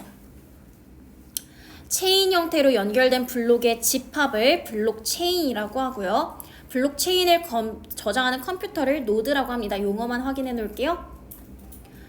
새로 생성된 블록은 노드들에 전파돼요. 새로 생성된 데이터가 컴퓨터에 전파된다라는 얘기죠. 컴퓨터들은, 노드를 컴퓨터로 바꿀게요. 컴퓨터들은 블록에 포함된 내용이 블록체인의 다른 블록에 있는 내용과 상충되지 않는지, 동일한 내용이 이중으로 포함되어 있지는 않은지를 점검합니다. 검증이 끝나면요, 블록체인에 연결할지의 여부를 모든 노드들이, 모든 컴퓨터들이 참여하는 승인 과정을 통해서 정해져요. 승인이 완료된 블록은 블록체인에 연결이 될 거고, 블록체인은 노드들의 저장이 될 겁니다. 블록은 블록체인에 연결, 블록체인은 노드에 저장이 돼요. 이 과정에서 합의 알고리즘이 사용되고요. 그 예시가 작업 증명입니다. 자, 이걸 건드린 문제가 8번에 4번이었어, 얘들아. 문장 관계 잘 확인하세요. 합의 알고리즘의 작업 증명의 예시가 아니라 작업 증명이 합의 알고리즘의 예시였었어. 앞뒤 상관관계 바뀌어있지. 그래서 8번에 4번이었던 거야. 이렇게 나타내는 문제들 자꾸 많이 나오고 있습니다. 그렇기 때문에 상관관계 그리고 앞뒤 관계 잘 확인하시고요. 자, 블록체인의 기술의 성능은 블록체인에 데이터가 저장되는 속도로 결정이 되고요. 시간당 저장되는 데이터의 양으로 계산을 할 수도 있습니다. 블록체인 기술은 공개형과 비공개형으로 나뉘어진대요. 비공개형은 공개형과는 달리 노드 수에 제한을 두고, 노드가 뭐였는데? 컴퓨터 수에 제한을 두고요. 일반적으로 공개형에 비해서 합의 알고리즘의 속도가 빠르대요. 따라서 시간이 짧기 때문에 우리 방금 성능을 뭐로 따진다 했지? 시간, 속도로 따진다 했어. 그러니까 성능이 비공개형이 더 높다라고 얘기하네요. 다음에 데이터가 무단으로 변경되기 어렵다라는 것을 무결성이라고 합니다. 내용의 전환이 조금 많아요. 산발적인 정보들이 많아. 자, 무결성은 블록체인 기술의 대표적인 장점입니다. 특정 노드에 저장되어 있는 데이터가 변경되면 일부 데이터가 변경됐어. 변경된 블록과 이후의 블록들은 연결이 끊어집니다. 끊어진 모든 블록을 다시 연결하는 것은 승인 과정을 필요로 하기 때문에 복구하는 게 어려워요. 즉, 블록과 블록 체인의 연결을 유지하면서 변경하는 것이 어렵기 때문에 무결성이 뭐였어? 변경이 어렵다라는 성질. 그러니까 결국 무결성이 높은 거겠네. 무단 변경과는 달리 일부 데이터가 지워져도, 얘들아 지금까지 얘기했던 케이스가 그럼 뭐였던 거야? 지금까지의 케이스가 무단 변경이었던 거야. 무결성이라는 건 뭐라고? 무단 변경이 어렵다라는 특성. 그런데 그것과 달리 일부 데이터가 지워졌어? 그걸 복원할 때는 승인이 필요하지가 않대요. 그래서 복원이 용이하대요. 차이점인 거지. 무단 변경은 안 되지만 지워진 걸 복구할 수는 있다고. 블록체인 기술에서 고려해야 될 세 가지 특성이 있어요. 내용이 또 바뀌었어. 보안성은 무단 변경이 어려울 뿐만이 아니라 동일한 내용의 데이터가 블록체인의 서로 다른 블록에 또는 단일 블록에 이중으로 포함되는 것이 어렵다라는 성질이에요. 그렇기 때문에 이중으로 포함되는 게 어렵다라는 게 보안성이래요. 승인 과정에서 걸리는 시간이 줄거나, 자, 상관관계는 뭐 해야 될까 얘들아? 적는 게 제일 빨라. 그냥 눈으로 확인하고 지문에다 표시하는 것보다요 적으셔야 돼요. 그래야 오차가 없어요. 이거 지금 이 지문이 쉬웠기 때문에 망정이지, 지문 조금만 꼬여도 상관관계 나오는 지문은 100타 틀려요. 오답률 제일 높은 지문으로 자꾸 출제가 되거든요. 옆에 정리할게. 시간이 줄면, 승인 시간이 줄면요 보안성이 낮아지고요. 노드수가 줄었다는 게 무슨 얘기겠어? 컴퓨터 수가 줄면 보안성이 낮아진다고요. 이게 첫 번째 상관관계야. 그 다음에 탈중앙성은 승인 과정에서 다수의 노드들, 다수의 컴퓨터가 참여하고요. 특정 노드가 승인 과정을 주도하지 않습니다. 노드 수가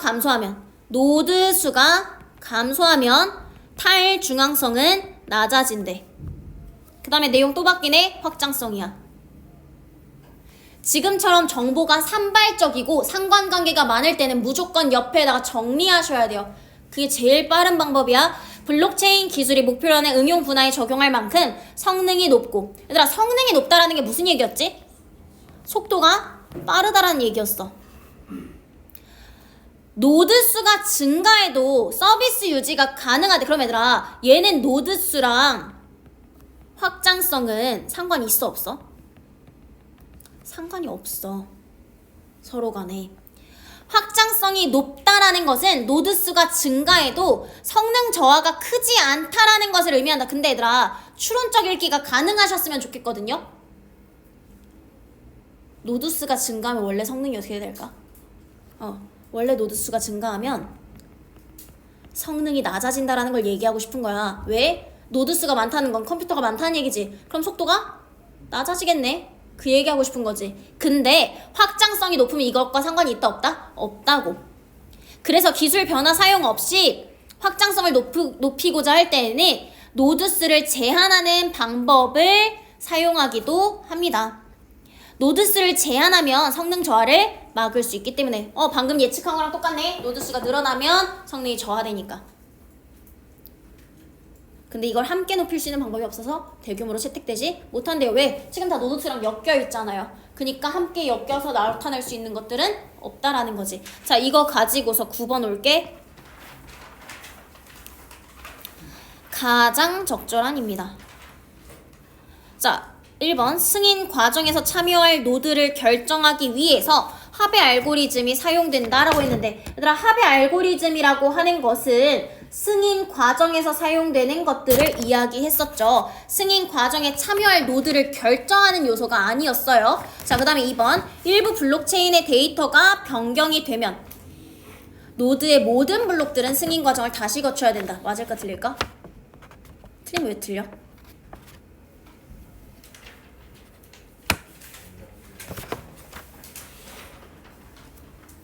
변경된 블록이 응. 이제 다시 연결돼요. 그럼 어디가 틀린 거야? 전체 내지는 모든. 그래서 선생님 계속 얘기하잖아.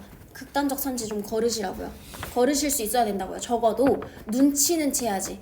이거 위험한데? 라는 건 파악하셔야죠. 모든이라는 말이 나온 순간 굉장히 조심하셔야 돼요. 왜냐? 이게 극단성으로 치우친 경우거든요. 자, 모든 블록이 아니라 변경된 데이터 이후 부분이었습니다. 그렇기 때문에 틀리고요. 3번, 블록과 블록체인의 연결을 유지하면서 데이터를 삭제할 수 있으면 보안성이 높다라고 이야기해. 자, 3번은 왜 안 될까요?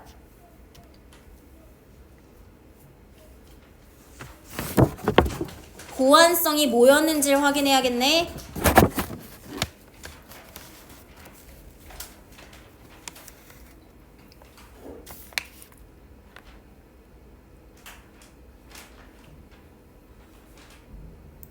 얘들아, 보안성이라는 것 자체는 뭘 얘기하는 거였어?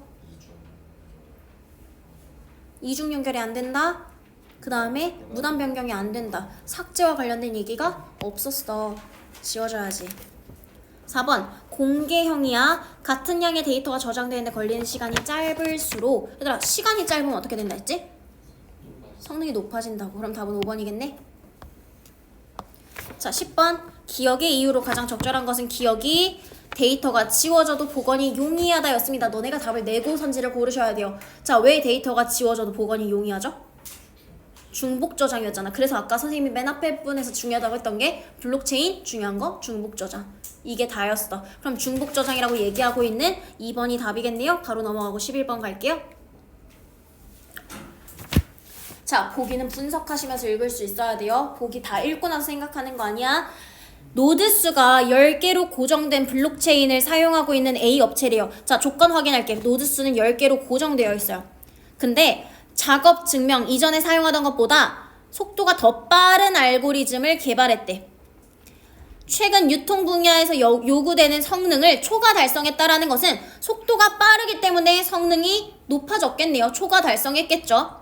한편 B 업체는 A 업체보다 위조 불가능성을 향상시켰대. 얘들아, 위조 불가능성이라는 건 변경이 안 된다라는 거네. 그럼 이거 뭐가 높아진 거지?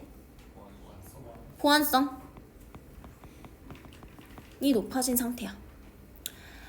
이 기술은 노드 수에 제한이 없지만 현재는 200개의 노드를 사용을 하고 있대요. 자, 그럼 1번 볼게. A 업체의 블록체인 기술은 이전보다 확장성과 보안성이 모두 높아졌겠군 이라고 얘기하고 있어요. 자, 1번 선지가 답이 될 수 없는 이유는 뭐예요?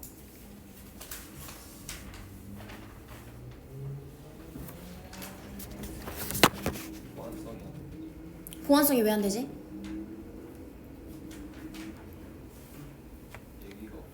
얘기가 없어요. 맞아요. 그것도 있는데요. 얘들아, 이거 참고하셔야 돼요.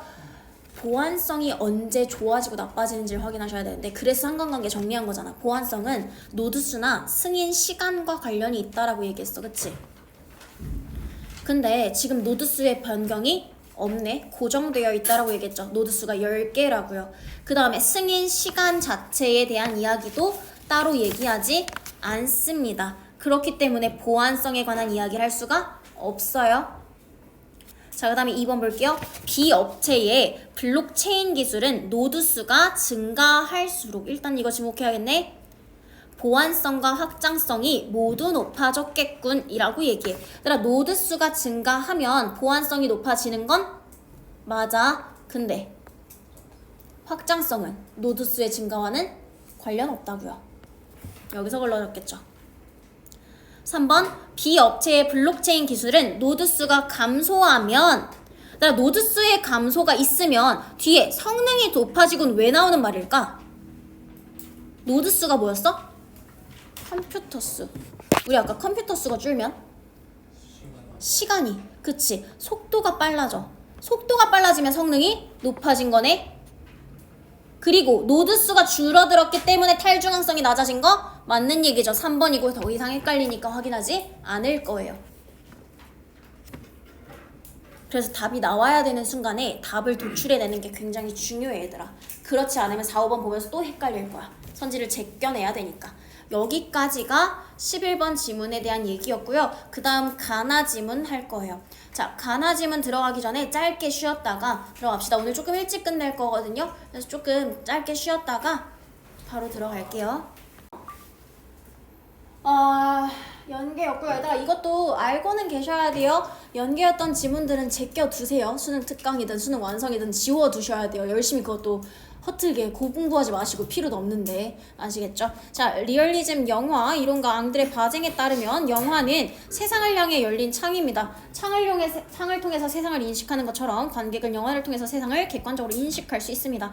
영화가 담아내고자 하는 현실은 물리적으로 시공간이 분할되지 않는 하나의 총체로 의미가 결정되어 있지 않은 미결정 상태예요. 이게 영화래요. 그리고 우리는 물리적인 연속성과 미결정을 있는 그대로 드러내야 된다라고 하는 바쟁의 의견을 살펴볼 겁니다. 바쟁은 영화 감독을 이미지를 믿는 감독과 현실을 믿는 감독으로 분류를 했어요. 이미지를 믿는다라는 건 형식을 중요시하는 사람이래요. 영화적 기법을 통해서 현실을 변형하는 거고 새로운 의미를 창조해내는데 주력할 거래요. 그게 몽타주의 대가인 예인젠슈테인이라고 하는 사람입니다. 몽타주는 추상적이거나 상징적인 이미지, 즉 현실에 대한 변형이네요. 이것을 통해서 관객의 익숙한 대상을 낯설게 현실을 변형하는 거죠. 그렇게 만들어서 받아들이게 만듭니다. 또한 짧은 숏들을 불규칙적으로 편집해서 뭐 하는 거야? 현실을 변형시키는 거야. 영화가 재현하는 공간이 불연속적으로 연결된 것처럼 느낌을 만들어냅니다. 바쟁은 몽타주가 현실의 연속성을 깰 뿐만이 아니라 현실의 연속성을 깨트리고요. 따라서 감독의 의도에 따라서 관객이 현실을 한 가지로만 해석하게 될 우려가 있다고 생각한대요. 그렇다면 이 이미지를 믿는 감독이라고 하는 것은 별로 좋지 않게 여기고 있는 스타일이겠네요.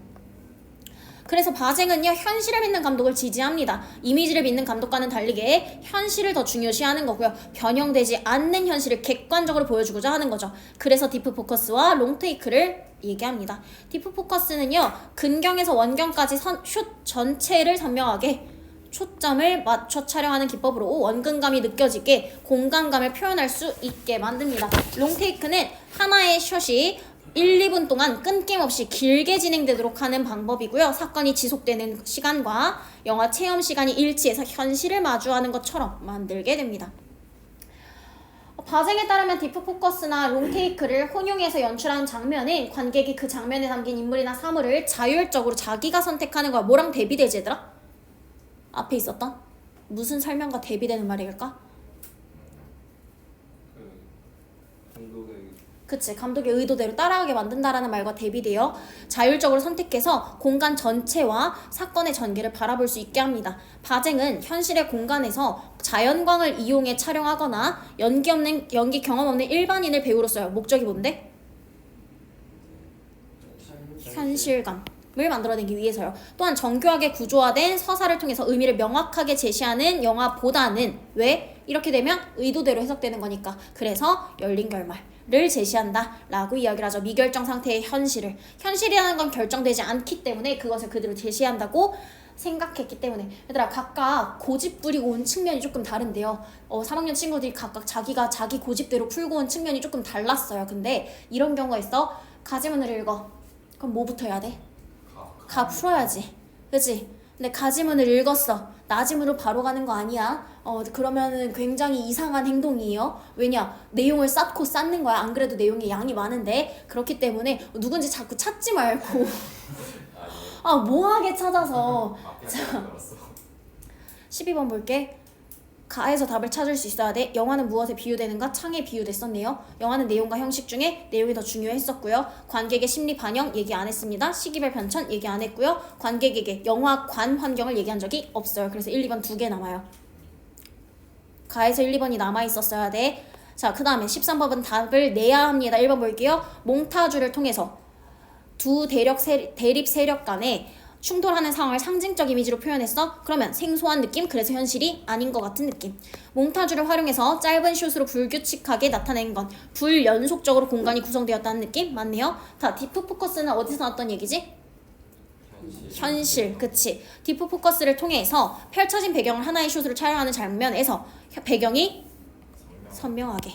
답은 3번. 답 나오고 볼 필요 없어집니다. 자, 바쟁에 대한 비판이래요. 14번도 푸셨어야 돼요.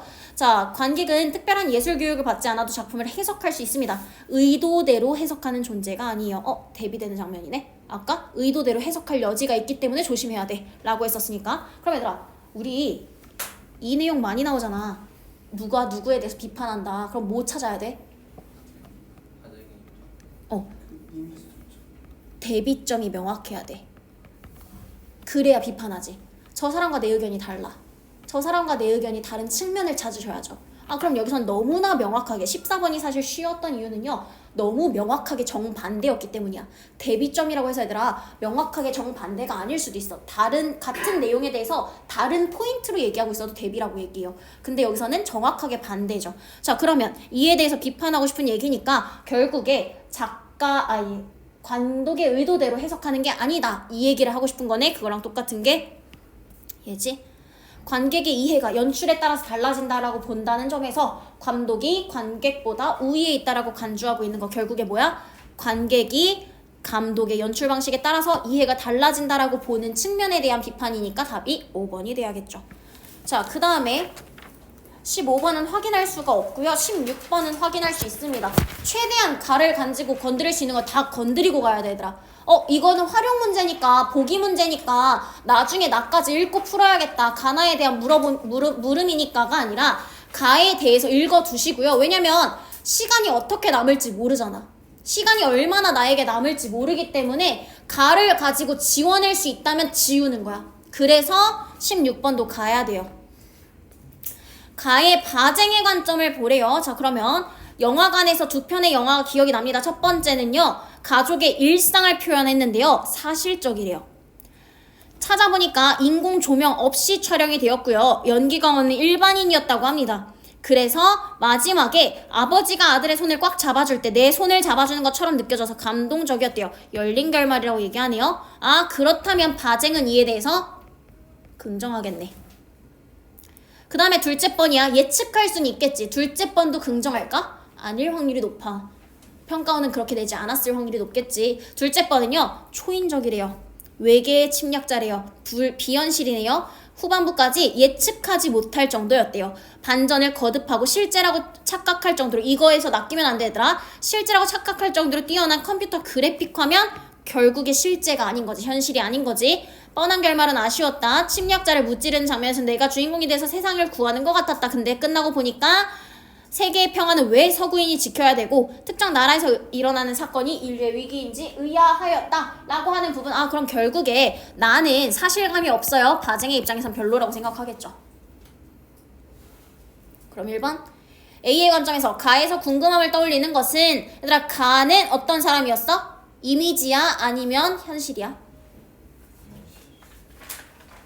현실이죠. 그러니까 이미지를 믿는 감독이 아니네요.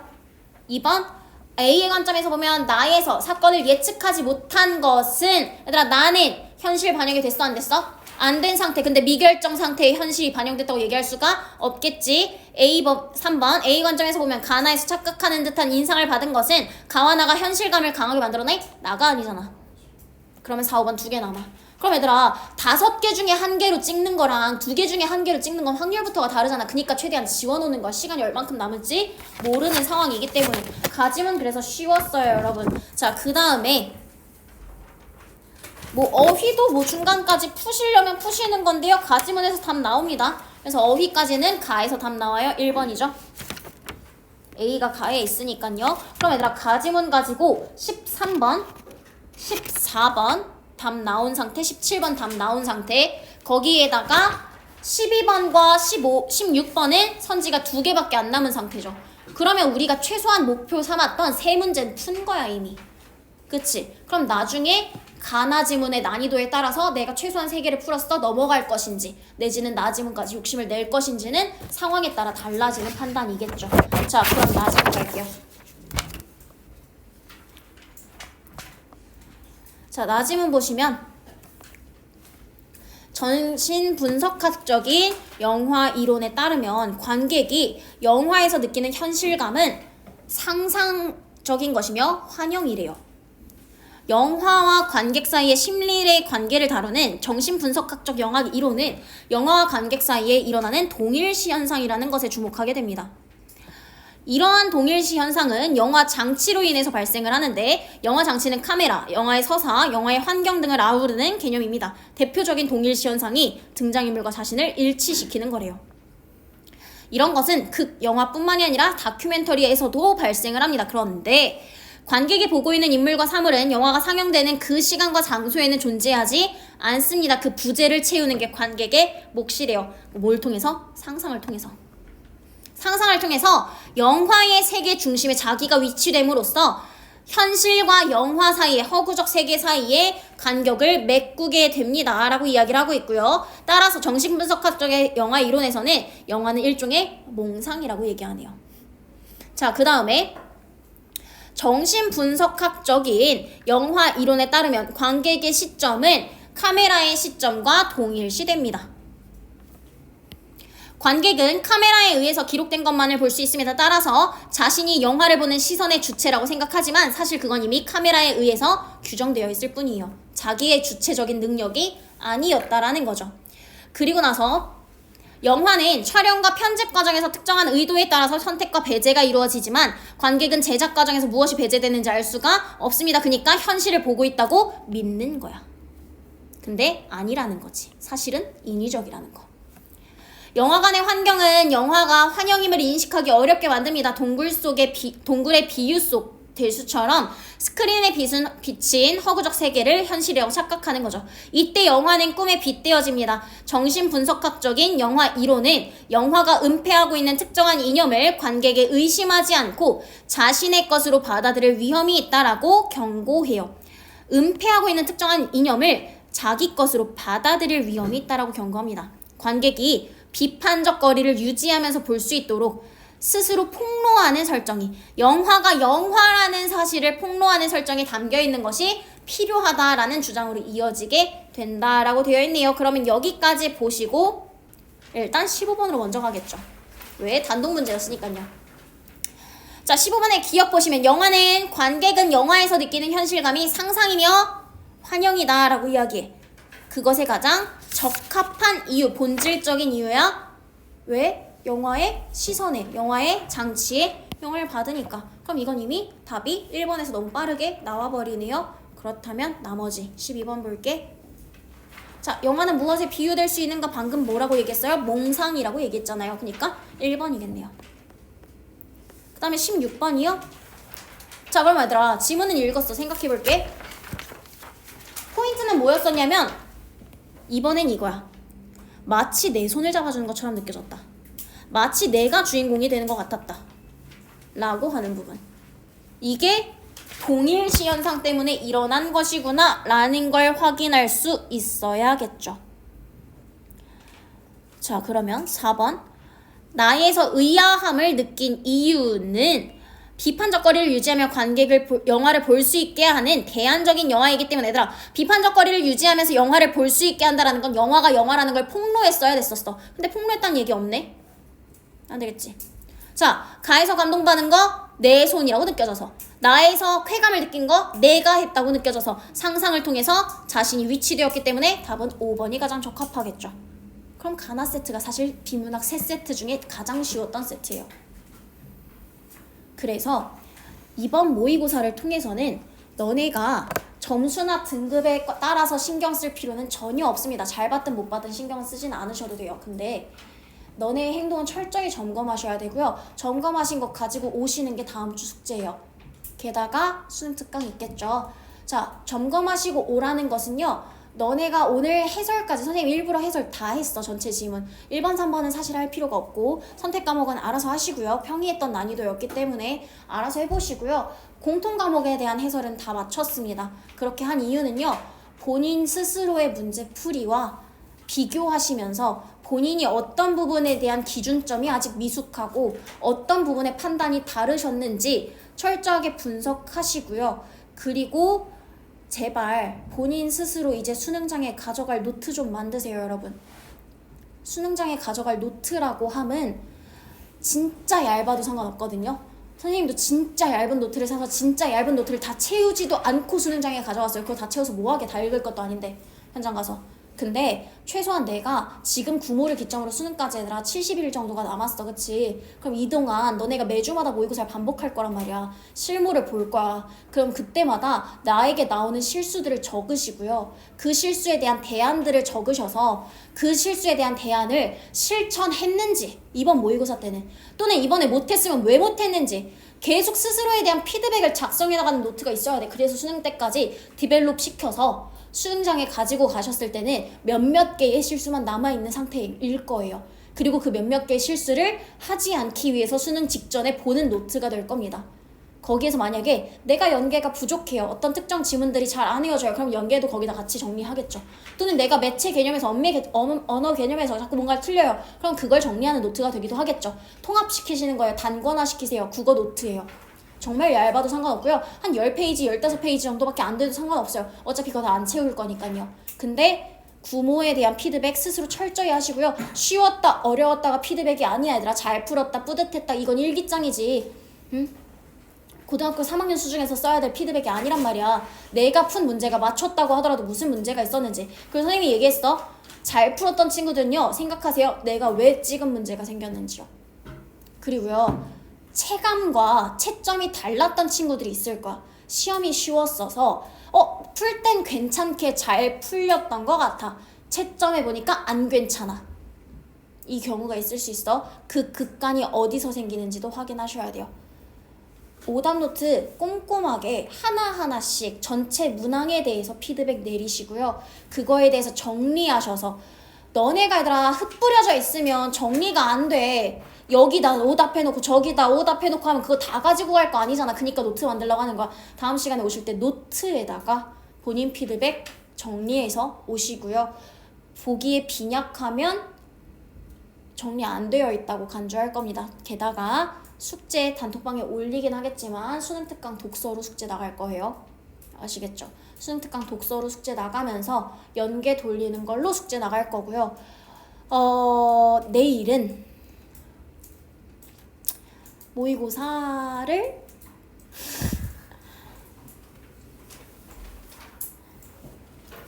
보고 싶은데 너무 쉬웠어서 봐야 되지 않을까 싶긴 한데 진짜 눈치 주는 거야 선생님한테. 와 이거 아니 뭔 와 교권집에 지금 이것저것 다 갖다 붙이네. 가스라이팅 하지 마. 아예 이거 자, 모의고사 나 조용히 하고 있어. 너무 부러워 지금.